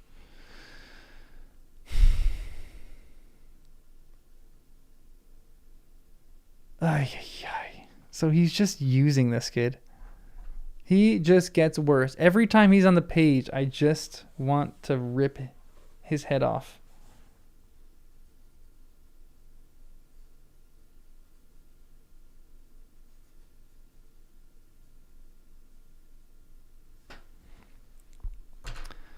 Son of a gun. While he was speaking, Joseph returned, bearing a basin of milk porridge, and placed it before Linton. He stirred round the homely mess with a look of aversion, and affirmed he could not eat it. I saw the old man's servant shared largely in his master's scorn of the child, though he was compelled to retain the sentiment in his heart, because Heathcliff plainly meant his underlings to hold him in honor. Cannot aid it, he repeated he, peering into Linton's face and subduing his voice to a whisper for fear of being overheard. But Maester, Joseph's speech is almost getting annoying now because I just hate him so much. He says, cannot eat it, repeated he, peering into Linton's face and subduing his voice to a whisper for fear of being overheard. But Master Hareton never ate anything else when he was a little one. And what was good enough for him is good enough for you, I think. I shan't eat it, answered Linton snappishly. Take it away. Joseph snatched up the food indignantly and brought it to us. Is there out ales the victuals, he asked, thrusting the tray under Heathcliff's nose. What should ail them, he said. What, answered Joseph, that dainty chap says he cannot eat them, but I suppose it's to be expected. His mother was just the same. We're almost too dirty to sow the corn for making her bread. Don't mention his mother to me, said the master angrily. Get him something that he can eat, that's all. What is his usual food, Nellie? I suggested boiled milk or tea, and the housekeeper received instructions to prepare some. Come, I reflected, his father's selfishness may contribute to his comfort. He perceives his delicate constitution and the necessity of treating him tolerably. I'll console Mr. Edgar by acquainting him with the turn Heathcliff's humor has taken. Having no excuse for lingering longer, I slipped out, while Linton was engaged in timidly rebuffing the advances of a friendly sheepdog. But he was too much on the alert to be cheated. As I closed the door, I heard a cry, a frantic reception of the words. Don't leave me, I'll not stay here, I'll not stay here. This is heartbreaking. Then the latch was raised and fell. They did not suffer him to come forth. I mounted Minnie and urged her to a trot, and so my brief guardianship ended. Dang. This is brutal.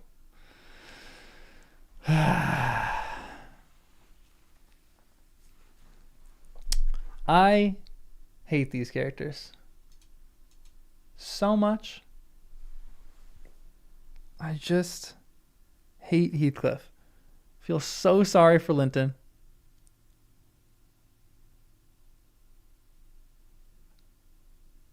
It's just brutal.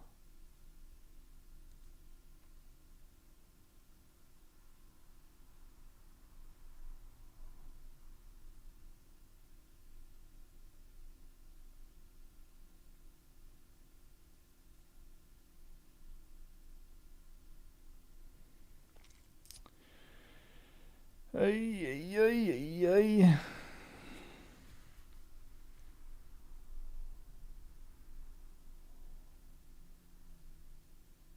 Yeah, abandonment complex. Yeah, there's still people like this, like there's still people in situations like this today. It's just so tragic. Man, just feel so sorry for this kid.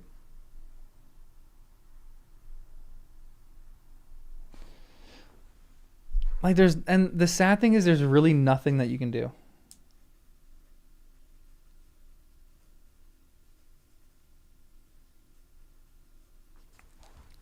Like,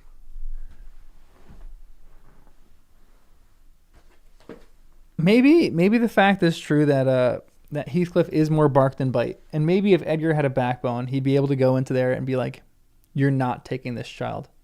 I'm gonna keep him at my house. You're gonna have to go get everything that you want. You're gonna have to go get the authorities to rip him out of my hands." And honestly, Heathcliff would do that because Heathcliff wants revenge on him, and that's the way that he's gonna get it. But maybe it would delay it. And then if that's the case, like if Edgar was really concerned with this kid, would he ever take matters into his own hands? Like, a duel is illegal, but like an illegal duel. Just throw him into the moors. Edgar would lose that. And I guess everything would kind of crumble after that. But one of my questions is, what can the police really do?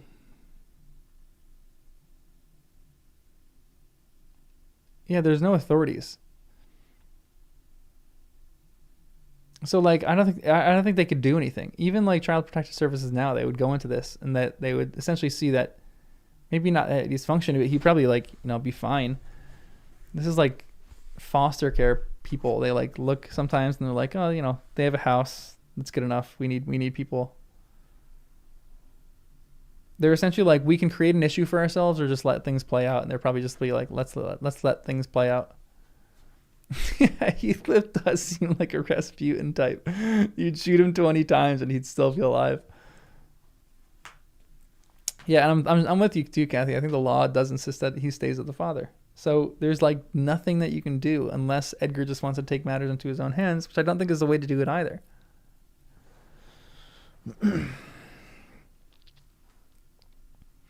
Honestly, what Edgar can do right now, the only thing that I think he could do,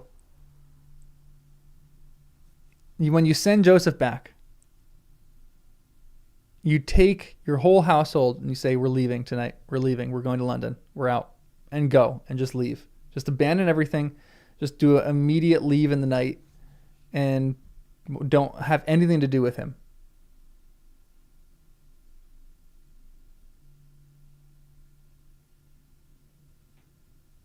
Yeah, if Heathcliff can disappear, maybe Edgar can. That's what Isabella does. Why not just go and disappear right now? Maybe that's the only thing that he could do. But he's just too concerned with protecting his daughter. He doesn't really care for this kid, this child. This is brutal, guys. This is so brutal. All right, give me a second. I'm going to get some water because my throat's getting a little scratchy. I'll be back. Be right back. Hi, Bryce. What's up, bud?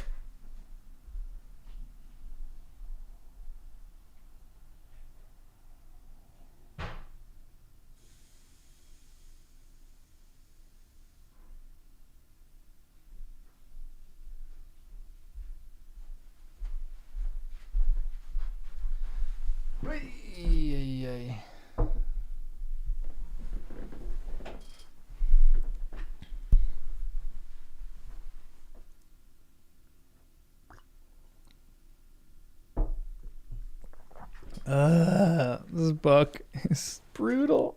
I'm so sick of these characters. All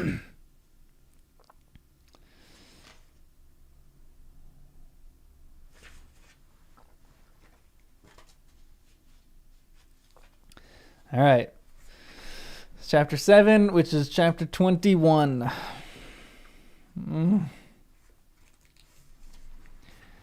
We had sad work with little Kathy that day. She rose in high glee, eager to see her cousin, or eager to join her cousin.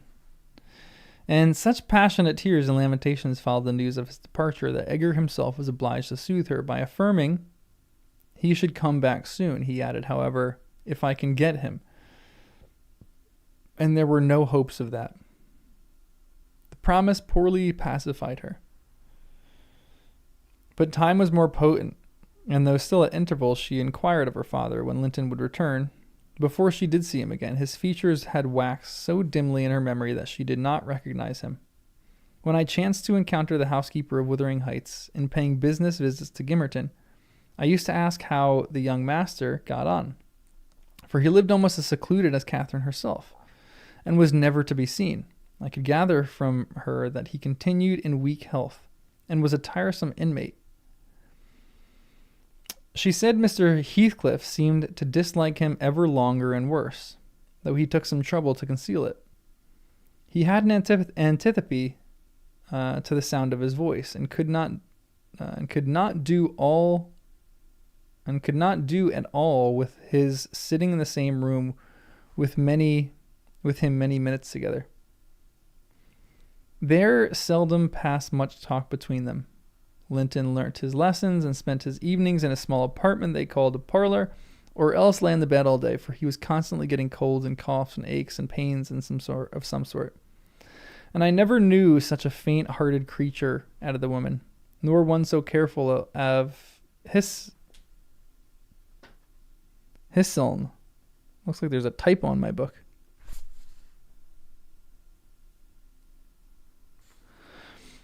He will go. If I leave the window open a bit late in the evening, oh, it's killing, a breath of night air. And he must have a fire in the middle of summer. And Joseph's backup pipe is poisoning. Interesting. He must always have sweets and dainties. And always milk forever. Heeding not how the rest of us are pinched in the winter. And there he'll sit, wrapped in his fur cloak in his chair by the fire, and some toast and water, or other slop on the hob to sit back. And if Hareton for pity comes to amuse him, Hareton is not bad nature, though he is rough. They're sure to part, one swearing and the other crying. I believe the master would relish Earnshaw's thrashing him to a mummy, if he were not his son. And I'm certain he would fit to turn him out of doors if he knew half the nursing he gives Hisl. But then he won't go into danger of temptation. He never enters the parlor, and should Linton show the ways of the house where he is, he sends him upstairs directly. Himself. So Hisl means himself in Yorkshire. Okay. On this one page, it looks like it's even like there's like a error in the ink. It looks like HISSE. The last two letters are like, looks like an I and an N, or an I and an A. A little smudged. I divined from this account that utter lack of sympathy had rendered young Heathcliff selfish and disagreeable, if he were not so originally, and my interest in him consequently decayed, though I was still moved with a sense of grief at his lot, and to wish that he had not been left with us. Mr. Edgar encouraged me to gain information. He thought a great deal about him, I fancy, and would have run some risk to see him, and he told me once to ask the housekeeper whether he ever came into the village. She said he had only been twice on horseback accompanying his father, and both times he pretended to be quite knocked up for 3 or 4 days afterward. That housekeeper left, if I recollect greatly, 2 years after he came, and another, whom I did not know, was her successor. She lives there, still. Time wore on at the Grange in its former pleasant way, till Miss Cathy reached 16. On the anniversary of her birth, we never manifested any signs of rejoicing, because it was also the anniversary of my late mistress's death. Her father invariably spent that day alone in the library, and walked at dusk as far as Gimmerton Kirkyard, where he would frequent prolong his stay beyond midnight. Therefore Catherine was thrown on her own resources for amusement. This 20th of March was a beautiful spring day, and when her father had retired, my young lady came down and dressed for going out, and he said that he had asked to have a ramble on the edge of the moors with me, and Mr. Linton had given her leave, if we went only a short distance and were back within the hour. So make haste, Ellen, she cried. I know where I wish to go, where a colony of moor game are settled, and I want to see whether they have made their nests yet. That must be a good distance up, I answered. They don't breed on the edge of the moor. No, it's not, she said. I've gone very near with Papa. I put my bonnet on and sallied out, thinking nothing more of the matter. She bounded before me and returned to my side and was off again like a young greyhound, and at first I found plenty of entertainment in listening to the larks singing far and near, and enjoying the sweet warm sunshine, and watching her, my pet, and my delight with her golden ringlets flying loose behind, and her bright cheeks as soft and pure and its bloom as a wild rose, and her eyes radiant with cloudless pleasure. She was a happy creature, and an angel in those days. It's a pity she could not be contented. Well, said I, where are your moor game, Miss Cathy? We should be at them. The Grange Park fence is a great way off now. Oh, a little farther. Only a little further, Ellen, was her answer continually.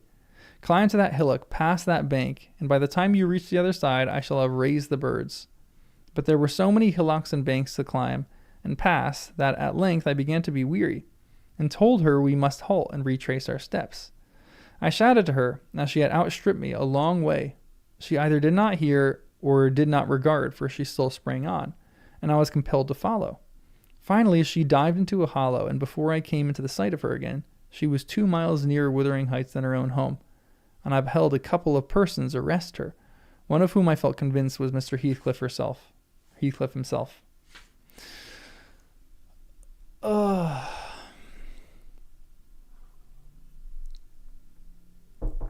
This is terrible. Kathy had been caught in the act of plundering, or at least hunting out the nests of the grouse. The heights were Heathcliff's land, and he was reproving the poacher. I have neither taken any nor found any, she said, as I toiled to them, expanding their hands in corroboration of the statement.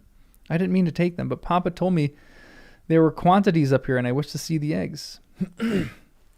Heathcliff glanced at me with an ill-meaning smile, expressing his acquaintance with the party, and consequently his malevolence toward it, and demanded who Papa was. Mr. Linton of Thrushcross Grange, he replied. I thought you did not know me, or you wouldn't have spoken in that way. You suppose Papa is highly esteemed and respected, then, he said sarcastically. And what are you? Inquired Catherine, gazing curiously on the speaker. That man I've seen before, is he your son? She pointed to Hareton, the other individual, who had gained nothing but increased bulk and strength by the addition of 2 years to his age. He seemed as awkward and rough as ever. Miss Cathy, I interrupted, it will be 3 hours instead of 1 that we are out presently. We really must go back. No, that man is not my son, answered Heathcliff, pushing me aside. But I have one, and you have seen him before, too. And though your nurse is in a hurry, I think both you and she would be better for a little rest. Will you just turn this nab of Heath and walk into my house? You'll get home earlier for the ease, and you shall receive a kind welcome. Part of a hill, a nab is a part of a hill or rock which juts out. This is terrifying.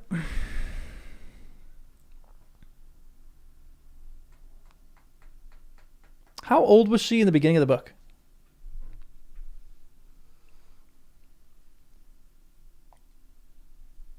Mm-hmm. See, if she's 16, she probably needs to be worried about some of this kind of stuff. She's around 17 or 18. Yikes. So we're like a year or two away from absolute horror ensuing. I hate Heathcliff so much. I hate him.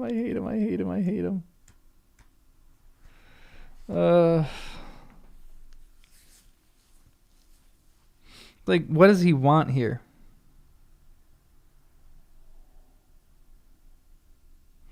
I whispered Catherine that she mustn't on any account accede to the proposal. It was entirely out of the question. Why, she asked aloud. I'm tired of running, and the ground is dewy. I can't sit here. Let us go, Ellen. Besides, he says I have seen his son. He's mistaken, I think, but I guess where he lives. At the farm I visited in coming to Penistone Crags, don't you? I do. Come, Nellie, hold your tongue. It will be a treat for her to look in on us. Hareton, get forwards with the lass. You shall walk with me, Nellie. No, she's not going to any such place, I cried, struggling to release my arm, which he had seized. But she was almost at the doorstones already, scampering round the brow at full speed. Her appointed companion did not pretend to escort her. He shied off by the roadside and vanished. Mr. Heathcliff is very wrong, I continued. You know you mean no good. Mr. Heathcliff, it is very wrong. And there shall see Linton, and all will be told as soon as we ever return. I shall have the blame. I want to see Linton, he answered. He's looking better these few days. Or I want her to see Linton, he answered. He's looking better these few days. It's not often he's fit to be seen. And will soon persuade her to keep the visit secret. Where's the harm of it? The harm of it is that her father would hate me if he found that I had suffered to enter your house. I am convinced you have a bad design in encouraging her to do so, I replied. Yeah. My design is as honest as possible. I'll inform you of its whole scope, he said, that the two cousins may fall in love and get married. I'm acting generously to your master. His young chit has no expectations, and should she second my wishes, she'll be provided for at once, as joint successor with Linton. If Linton died, I answered, and his life is quite uncertain, Catherine would be the heir.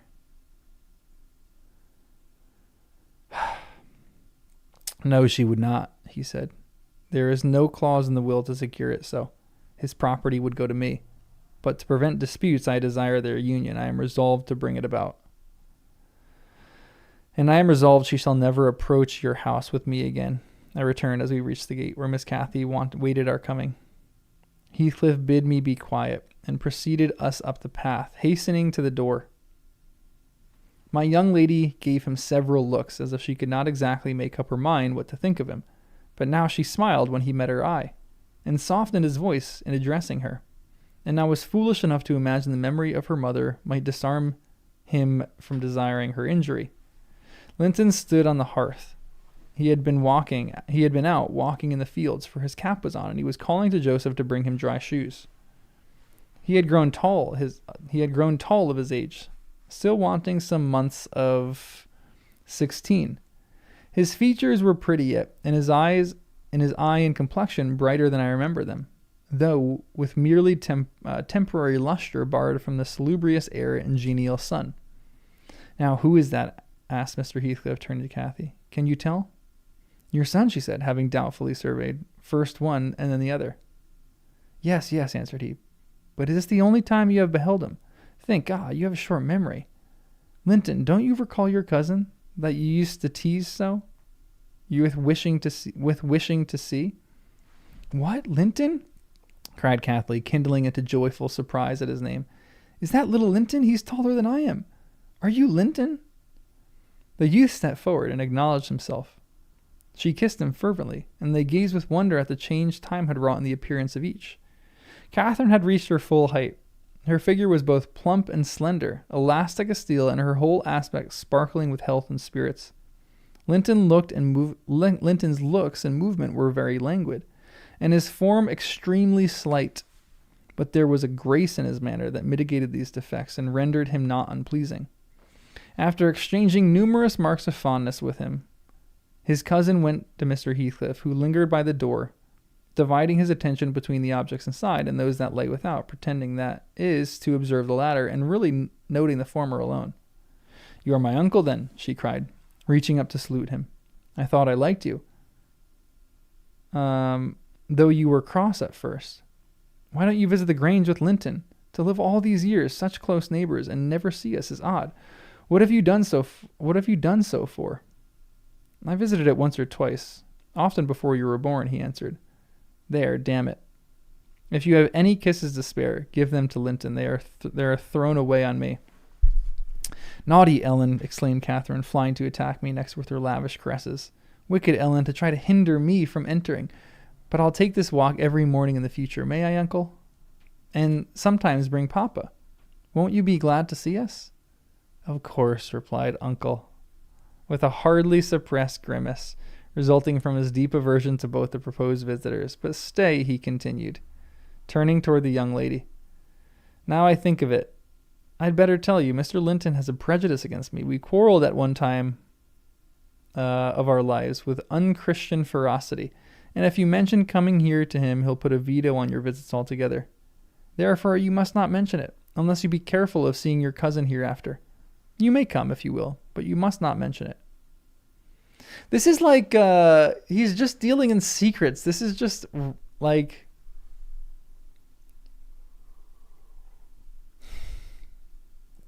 it's like a different kind of grooming.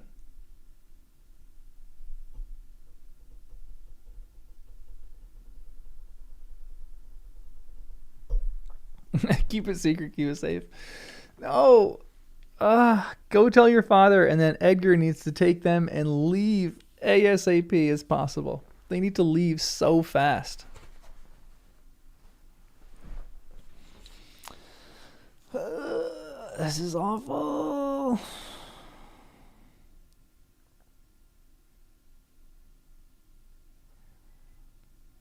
Why did you quarrel? Asked Catherine, considerably crestfallen. Ay.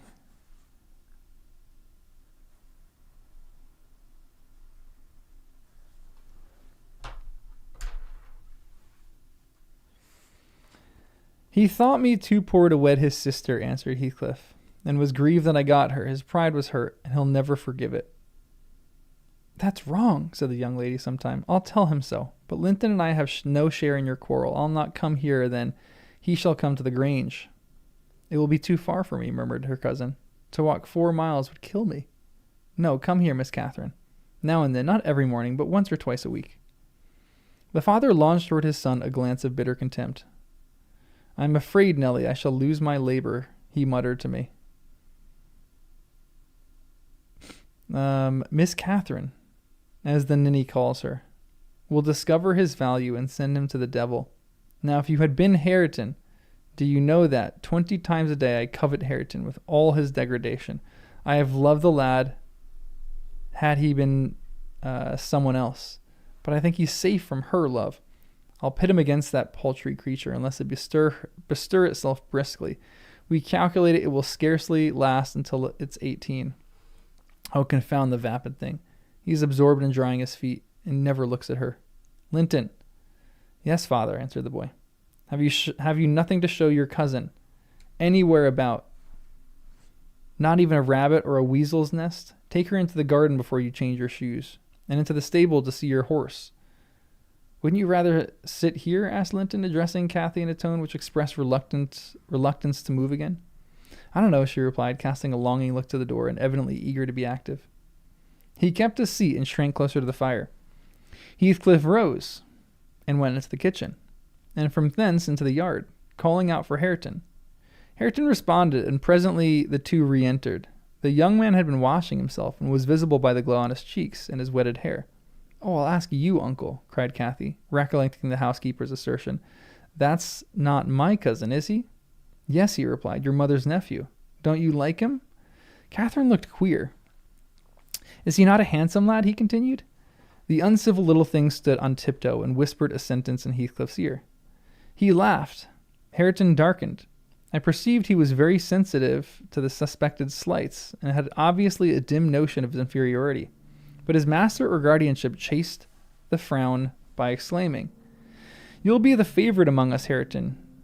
She says you are, what was it? Well, something very flattering. Here, you go with her around the farm, and behave like gentlemen, mind. Don't use any bad words, and don't stare when the young lady is not looking at you, and be ready to hide your face when she is. And when you speak, say your words slowly and keep your hands out of your pockets. Be off and entertain her as nicely as you can." He watched the couple walking past the window. Earnshaw had his countenance completely averted from his companion. He seemed studying the familiar landscape with a stranger's and an artist's interest. Catherine took a slight look at him, expressing small admiration. She then turned her attention to seeking out objects of amusement for herself, and tripped merrily on, lilting a tune to supply the lack of conversation. "I've tied his tongue," observed Heathcliff. "He'll not venture a single syllable all the time. Lily, you recollect me at his age. Nay, some years younger. Did I ever look so stupid, so gomless, as Joseph calls it?" "Gomless is gormless." "Worse," I replied, because more sullen with it. "I've a pleasure in him," he continued, reflecting aloud. "He has satisfied my expectations. If he were a born fool, I should not enjoy it half so much. But he's no fool, and I can sympathize with all his feelings, having felt them myself. I know what he suffers now, for instance, exactly. It is merely a beginning of what he shall suffer, though. And he'll never be able to emerge from his bathos of coarseness and ignorance. I've got him faster than his scoundrel of a father secured me, and lower, for he takes a pride in his brutishness. I taught him to scorn everything extra animal. Beyond the physical, the realm of the emotions, intellect, or spiritual. I've taught him to scorn everything extra animal as silly and weak. Don't you think Hindley will be proud of his son, if he could see him? Almost as proud as I am of mine. But there is this difference. One is gold put to the use of paving stones, and the other is tin polished to ape a service of silver. Mine has nothing valuable about it. Yet I shall have the merit of making it go as far as such poor stuff can go. His had first-rate qualities, and they are lost, rendered worse than unavailing. I have nothing to regret. He would have more than any, but I, aware of, and the best of it is, Hareton is damnably fond of me. You'll own that I have outmatched Hindley there. If the dead villain could rise from the grave to abuse me from his offspring's wrongs, I should have the fun of seeing it said offspring fight him back again, indignant that he should dare to rail at the one friend he has in the world. Heathcliff chuckled a fiendish laugh at the idea. I made no reply because I saw that he expected none. Dude, this guy is evil.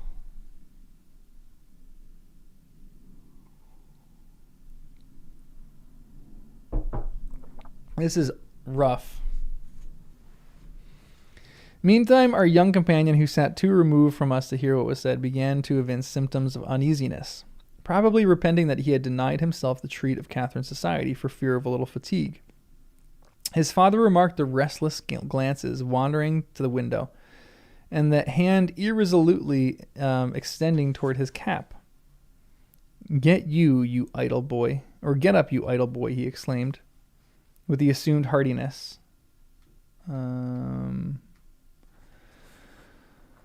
Away after them. They are just at the corner by the stand of the hives. Linton gathered his energies and left the hearth. The lattice was open, and as he stepped out, I heard Catherine inquiring of her unsociable attendant who was that inscription over the door, or what was that inscription over the door. Hareton stand up and scratched his head like a true clown. It's some damnable writing, he answered. I cannot read it. You can't read it, cried Catherine. I can read it. It's English, but I want to know why it's there. Linton giggled. The first appearance of mirth he had exhibited. He does not know his letters, he said to his cousin. Could you believe in the existence of such a colossal dunce? Is he all as he should be? Asked Miss Cathy seriously. Or is he simple, not right? I have questioned him twice now, and each time he looks as so stupid I think he does not understand me. I can hardly understand him, I'm sure. Linton repeated his laugh and glanced at Harrington tauntingly, who certainly did not seem quite clear of comprehension at that moment.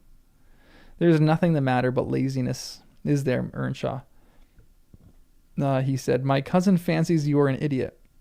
There you experience the consequence of scornful of scorning book learning, as you would say. Have you noticed, Catherine, the frightful Yorkshire pronunciation? Why, where the devil is the use on't, growled Hareton, more ready in answering his daily companion. He was about to enlarge further, but the two youngsters broke into a noisy fit of merriment. My giddy miss being delighted to discover that he might turn his strange talk to matters of amusement. Where is the use of the devil in that sentence? Tittered Linton. Papa told you not to say any bad words, and you can't open your mouth without one. Do try to behave like a gentleman, now do. This is crazy. This is literally like there's the two boys and the one girl in the beginning of the novel with Cathy Hareton, or Cathy Hindley and Heathcliff, and now you have the same exact situation happening. This is really interesting.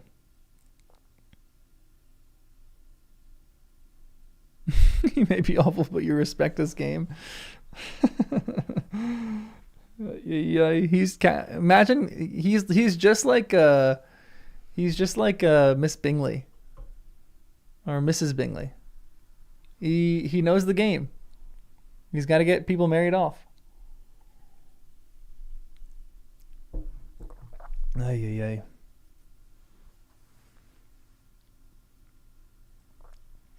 If thou weren't more a lass than a lad, I'd fell thee this minute, I would. Pithful laugh of a crater. Laugh is weakling, retorted the angry boar, retreating while his face burnt with mingled rage and mortification. For he was conscious of being insulted and embarrassed, how to resent it. Mr. Heathcliff, having overheard the conversation, as well as I, smiled when he saw him go, but immediately afterward cast a look of singular aversion on the flippant pair, who remained chattering in the doorway. The boy finding animation enough while discussing Hareton's faults and deficiencies and relating anecdotes of his goings-on, and the girl relishing his pert and spiteful sayings without considering the ill nature they evinced. But I began to dislike more than to compassionate Linton, and to excuse his father in some measure for holding him cheap. We stayed till the afternoon. I could not tear Miss Cathy away before, but happily my master had not quitted his apartment and remained ignorant of her prolonged absence. As we walked home, I would fain have enlightened my charge on the characters of the people we had quitted, but she got it into her head that I was prejudiced against them. Aha, she cried. You take Papa's side, Ellen. You are partial, I know. Or else you wouldn't have cheated me so many years into the notion that Linton lived a long way from here. I'm really extremely angry, only I'm so pleased. I can't show it. You must hold your tongue about my uncle. He's my uncle, remember? And I'll scold Papa for quarreling with him. And so she ran on till I dropped endeavoring to convince her of her mistake. She did not mention the visit that night because she did not see Mr. Linton. Next day, it all came out, sadly to my chagrin, and still I was not altogether sorry. I thought the burden of directing and warning would be more efficiently borne by him than me.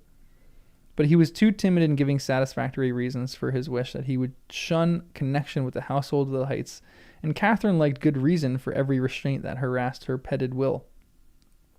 Papa, she exclaimed after the morning salutation, guess whom I saw yesterday in my walk on the moors? Ah, Papa, you started. You've not done right, have you now? I saw, but listen, and you shall hear how I found you out. And Ellen, who was in league with you, and pretended to pity me so, when I kept hoping, and was always disappointed about Linton's coming back.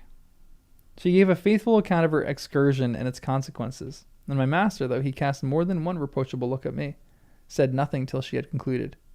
Then he drew her to him and asked if she knew why he had concealed Linton's near neighborhood from her. Could she think it was to deny her pleasure that she might harmlessly enjoy? It was because you disliked Mr. Heathcliff, she answered. Then you believe I care more for my own feelings than yours, Cathy, he said. No, it was not because I disliked Mr. Heathcliff, but because Mr. Heathcliff dislikes me, and is a most diabolical man, delighting to wrong and ruin those he hates, if they give him the slightest opportunity. I knew that you could not keep up an acquaintance with your cousin without being brought into contact with him, and I knew he would detest you on my account. So for your own good and nothing else, I took precautions that you should not see Linton again. I meant to explain this sometime as you grew older, and I'm sorry I delayed it. But Mr. Heathcliff was quite cordial, Papa, observed Catherine, not at all convinced. And he didn't object to our seeing each other. He said I might come to his house when I pleased, only I must not tell you because you had quarreled with him, and would not forgive him for marrying Aunt Isabella. And you won't. You are the one to be blamed. He is willing to let us be friends, at least, Linton and I, and you are not. Ah, come on. This is Cathy's daughter for sure. Ay, ay, ay. Come on. My master, perceiving that she would not take his word for her uncle-in-law's evil disposition, gave a hasty sketch of his conduct to Isabella, and the manner in which Wuthering Heights became his property. He could not bear the discourse long upon the topic, for though he spoke little of it, he still felt the same horror and detestation of his ancient enemy that had occupied his heart ever since Mrs. Linton's death. She might have been living yet if it had not been for him, was his constant bitter reflection. And in his eyes, Heathcliff seemed a murderer. Miss Cathy, conversant with no bad deeds except her own, slight acts of disobedience, injustice, and passion rising up from her hot temper, and thoughtlessness, and repented of on a day they were committed, was amazed at the blackness of spirit that could brood on, and cover revenge for years, and deliberately prosecute its plans, without a visitation of remorse. She appeared so deeply impressed and shocked at this new view of human nature, excluded from all her studies and all her ideas till now, that Mr. Edgar deemed it unnecessary to pursue the subject. He merely added, "You will know hereafter, darling, why I wish you to avoid his house and family. Now return to your old employments and amusements, and think no more about them." Catherine kissed her father and sat down quietly to her lessons for a couple hours, according to custom. Then she accompanied him to the grounds, and the whole day passed as usual. But in the evening, when she had retired to her room, and I went to help her undress, I found her crying, on her knees by the bedside. "Oh, fie, silly children," I exclaimed. "If you had any real griefs, you'd be ashamed to waste a tear on this little contrariety. You never had one shadow of substantial sorrow, Miss Catherine. Suppose for a minute that master and I were dead, and you were by yourself in the world. How would you feel then? Compare the present occasion with such an affliction as that, and be thankful for the friend you have, instead of coveting more. I'm not crying for myself, Ellen, she answered. It's for him. He expected to see me again tomorrow. And there, he'll be so disappointed he'll wait for me and I shan't come. Nonsense, said I. Do you imagine he has thought as much of you as of him? Hasn't he Hareton for a companion? Not 1 in 100 will weep at losing a relation they had seen just twice, for 2 afternoons. Linton would conjecture how it is, and trouble himself no further about you. But may I not write a note to tell him why I cannot come? She asked, rising to her feet. And just send those books I promised to lend him? His books are not twice as nice as mine. She's being a little sweet. Oh, you got an ad break? Sorry about that. And he wanted to have them extremely. When I told him how interesting they were. May I not, Ellen? No, indeed, no. Indeed, replied I with decision. Then he could write to you, and there'd never be an end of it. No, Miss Catherine, the acquaintance must be dropped entirely, so Papa expects. I shall see that it is done.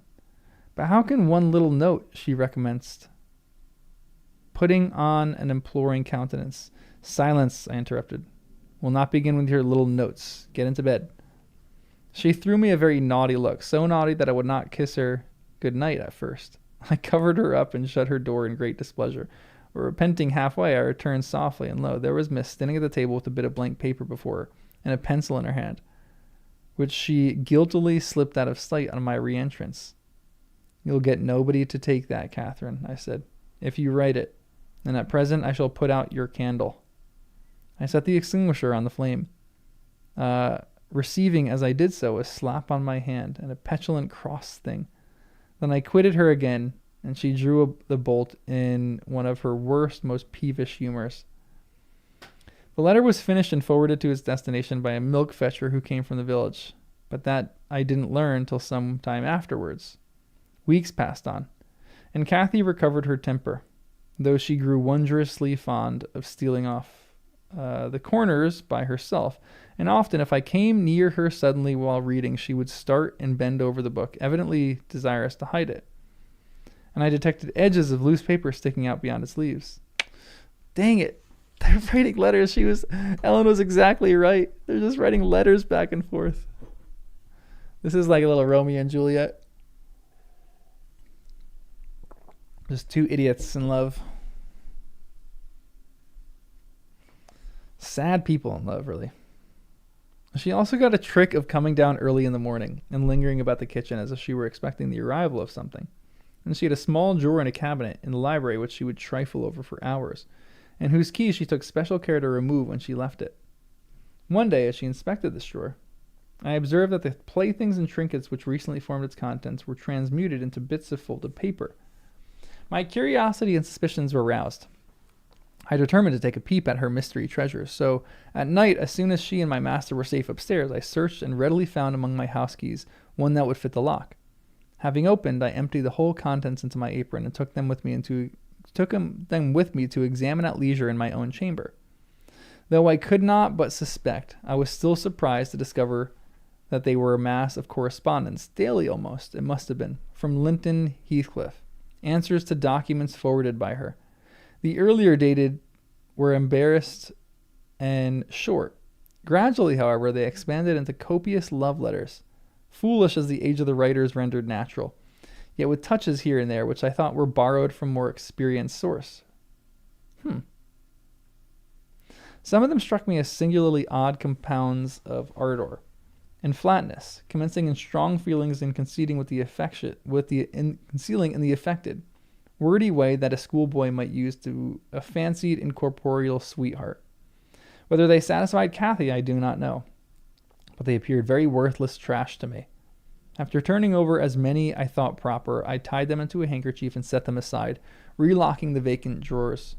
Following her habit, my young lady descended early and visited the kitchen. I watched her go to the door, and on arrival of a certain little boy, and while the dairymaid filled his can, she tucked something into this jacket pocket and plucked something out. I went round by the garden and laid wait for the messenger, who fought valorously to defend his trust, and we split the milk between us. But I succeeded in abstracting the epistle and threatening serious consequences if he did not look sharp home. I remained under the wall and perused Miss Cathy's affectionate composition, and was more simple and more eloquent than her cousins, very pretty and very silly. I shook my head and went meditating into the house. The day being wet, she could not divert herself with ramblings about the park, so at the conclusion of her morning studies, she resorted to the solace of the drawer. Her father sat reading at the table, and I, on purpose, had sought a bit of work in some unripped fringes of the window curtain, keeping my eyes steadily fixed on her proceedings. Never did any bird flying back to a plundered nest, which it had left brimful of chirping young ones, express more complete despair in its anguished cries and flutterings than she by her single "oh" in the change that transfigured her late happy countenance. Mr. Linton looked up. "What is the matter, love? Have you hurt yourself?" he said.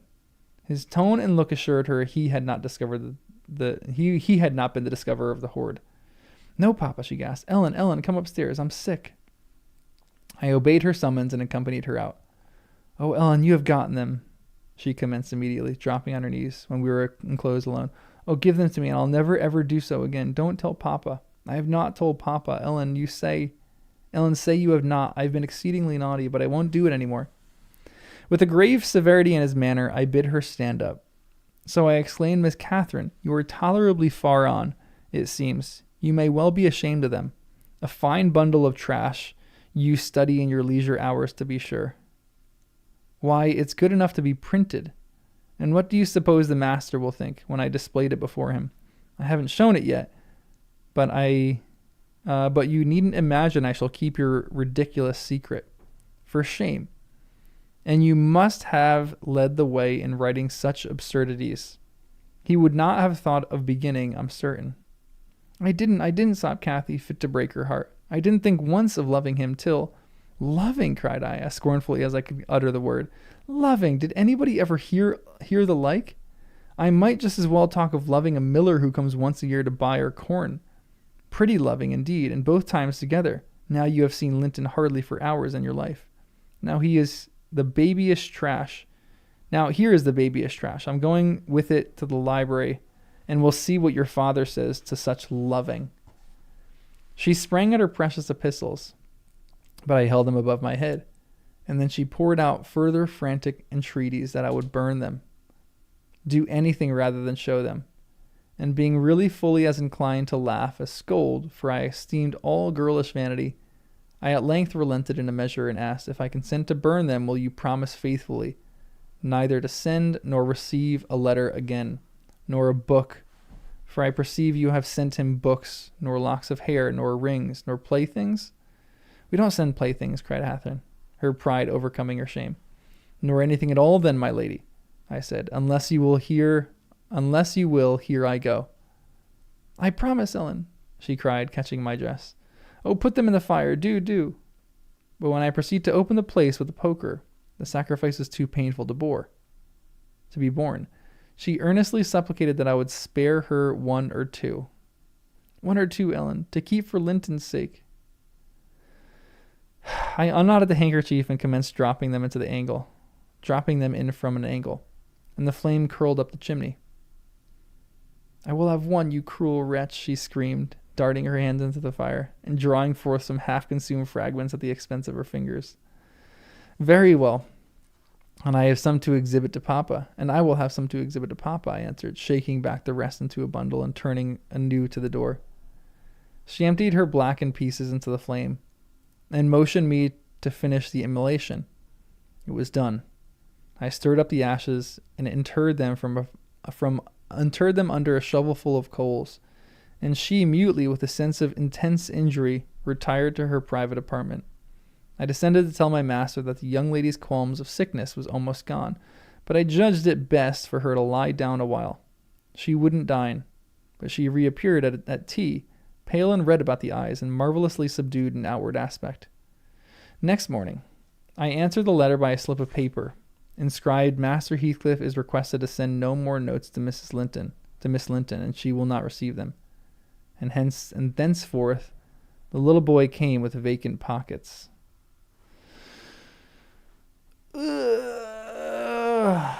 What a Dumpster fire.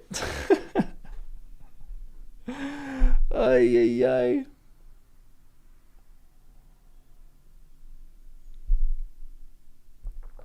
Send her to a convent. Honestly. I don't know about honestly about that one. Not a bad option, but son of a gun, this book is doing a number. Oh my goodness.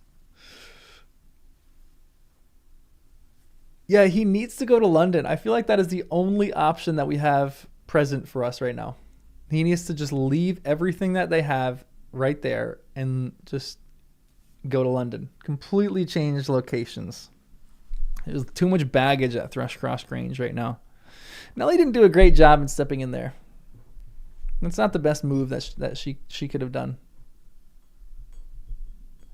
But there's a fire burning in Catherine that is pretty unquenchable. Like she's deeply infatuated. She is so infatuated right now. She's not in love, but she's infatuated. She thinks it's love, and she's not going to be able to be told anything else. Yeah, she is her mother's daughter for sure. You're seeing it. But she could have been spared. She could have been normal if Edgar had gone to London. Or she's not exactly her mother's daughter. She's got shades of her mother's daughter. She's not abusive yet. Maybe she will be. But at the moment, we're kind of good. Ay, ay, ay.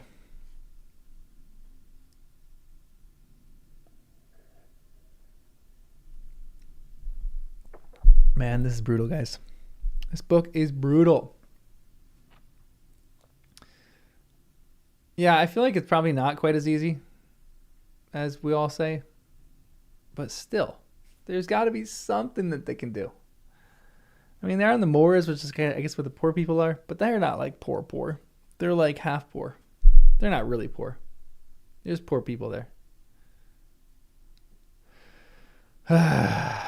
This is brutal.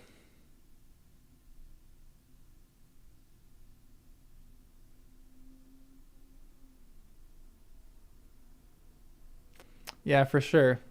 Like, and there's like, it's weird because Heathcliff's not grooming her for him. Obviously, he's grooming her for. He's playing wingman in a grooming way. Ay.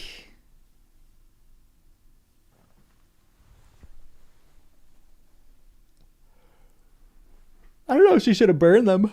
That's when you, I mean, you can't, the tough thing is you can't really talk sense or reason into her.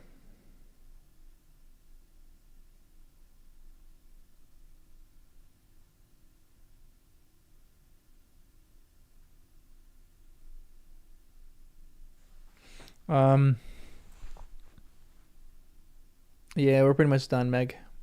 Yeah, you're kind of right. Like, you can't really talk sense into her at all because she's like in love, but you can, I mean, like, you know, you have to go back to when she was a child, not baby her. Like, her whole upbringing has been done wrongly.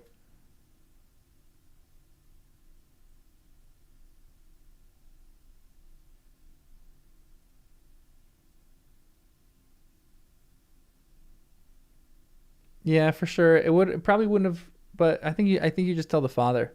With I mean, but Edgar's not really like, he's like a doting father. But Edgar did deal with the situation well before. Like, he didn't punish Nellie. Like, Edgar, I'm like growing in my appreciation for Edgar, but also not, because he's not taking quite the appropriate steps.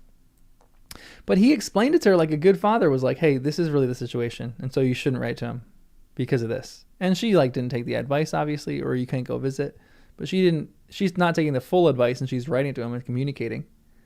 But they, like, she thinks she's outsmarting Heathcliff. That's, I think, the issue.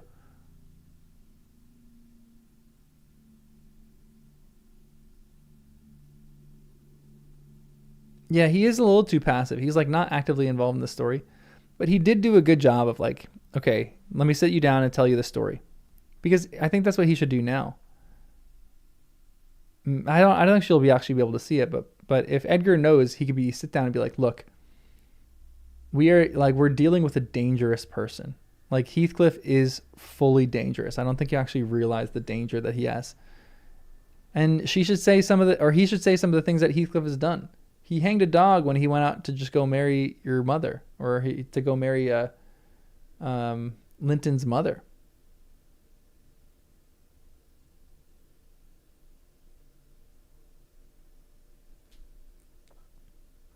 And the sad thing is, like, in normal circumstances, both these characters might have been cute together. But it's like the lurking in the background. You have a passive father on one, and then like a actively revengeful father on the other. It's rough. Yeah, Isabel was different from Isabella was a bit more independent, I think. Now maybe she's getting like a bit more independent now, Catherine, but yeah, keeping her ignorant is almost as neglectful as Hareton not learning to read. Enjoy, Sarah. I'm gonna end the stream too in a second. This book is killing me. I need something. I need the Scarlet Pimpernel laughter. Don't know what it's about, but I need it. I need a happy, fun book. Ugh, this is brutal.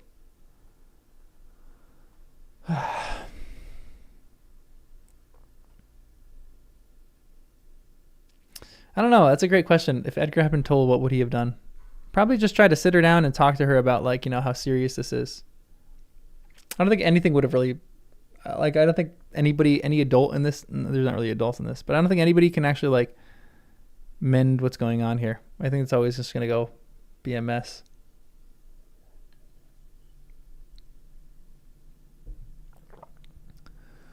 Yeah, a teen girl, not really going to listen. Totally agree.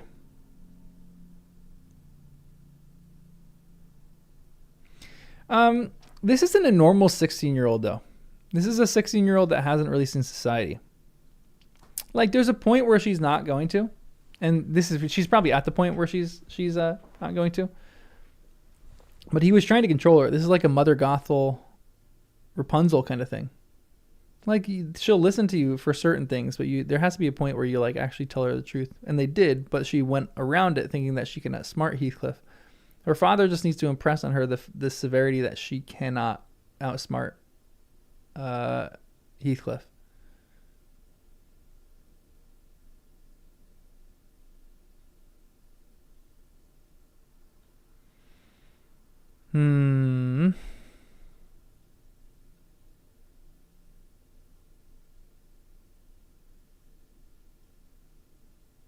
Yeah, like, the issue is, like, a teenager, like, probably would listen, but it needs to be a father who has been more I guess Edgar has been kind of really involved in her life, but yeah, not necessarily, like, he's weird. He's, like, neglectful but helicoptering at the same time,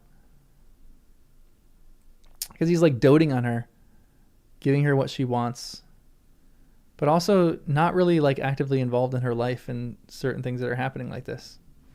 So it's just a weird. He's like, I don't know. He's not, like, checked out. I don't know. He's a weird character to get a grasp on. Yeah, she's maybe spoiled. That's probably the word for it.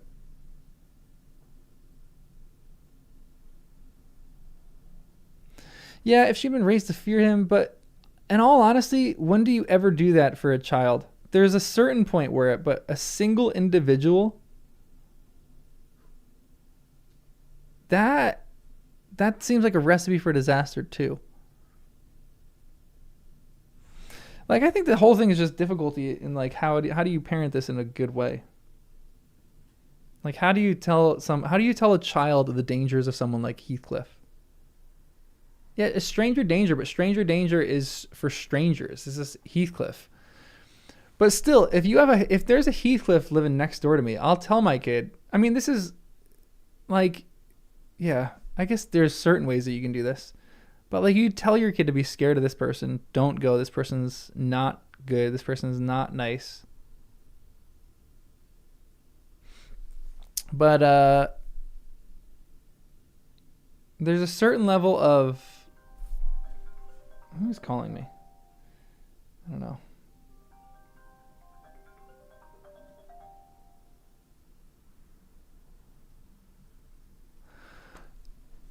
Creepy Uncle Danger, yeah, seriously. And I think I'm kind of the proponent too that you do tell kids the truth in certain situations, but also there is a point where you just remove them from bad situations like this. Like, I don't know, it's the balance of not wanting your kid to grow up so soon, but when your kid's 16 and still this innocent and naive, it's tough. Like, I think this is just like parenting issues. Like, how do you really deal with this? I don't know.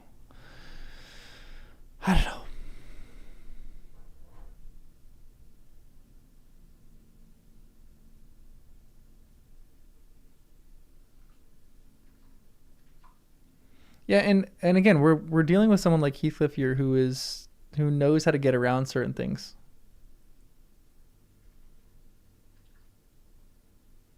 Middle-aged brain.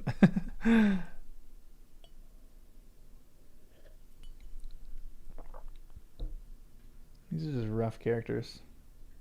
Heathcliff is just always lurking in the background in a destructive way. It's revenge. How do you escape someone from who is trying to enact revenge on you and your family? Honestly, it's sad, but there's almost like you can't in this day and age, or in that day and age. I mean, how do you escape someone like that?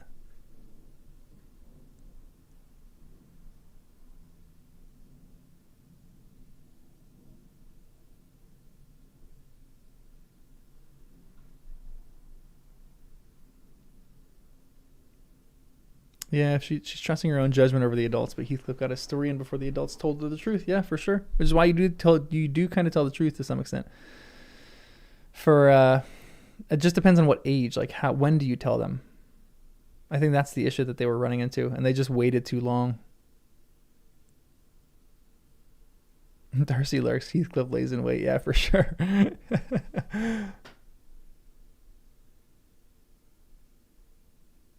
But again, if she says it, if she tells the dangers, or if they tell the danger of Heathcliff, then this really is like a Rapunzel situation. All of a sudden, she meets Heathcliff, and Heathcliff's like fake charm, and she's like, "Oh, he's not as bad," and then she does this same exact thing.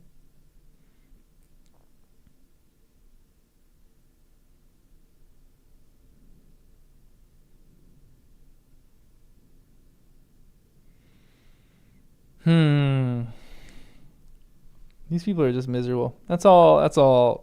Heathcliff is just miserable. Edgar is just kind of miserable.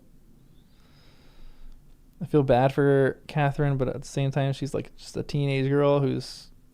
I feel really bad for Linton in that one situation. A lot of this would have been saved if Linton didn't have to go to Wuthering Heights. Brutal. All right, guys. I'm going to jump off. Get some work done. It was a pleasure to hang out with you guys. Next live read, I don't know when. Maybe Sunday night. Maybe like a Saturday or a Sunday night. I don't know. But the quicker we're done with this book, the better. We're another 3-ish live reads. Maybe we'll just do one live read that is like, let's just knock this out. And we'll just crank out more chapters. We could potentially... I don't know. We'll probably do 3 more live reads. So, it was a shorter one. I was trying to just read rather than comment a lot. Because I think I'm just ready to be done with this book, to be completely honest.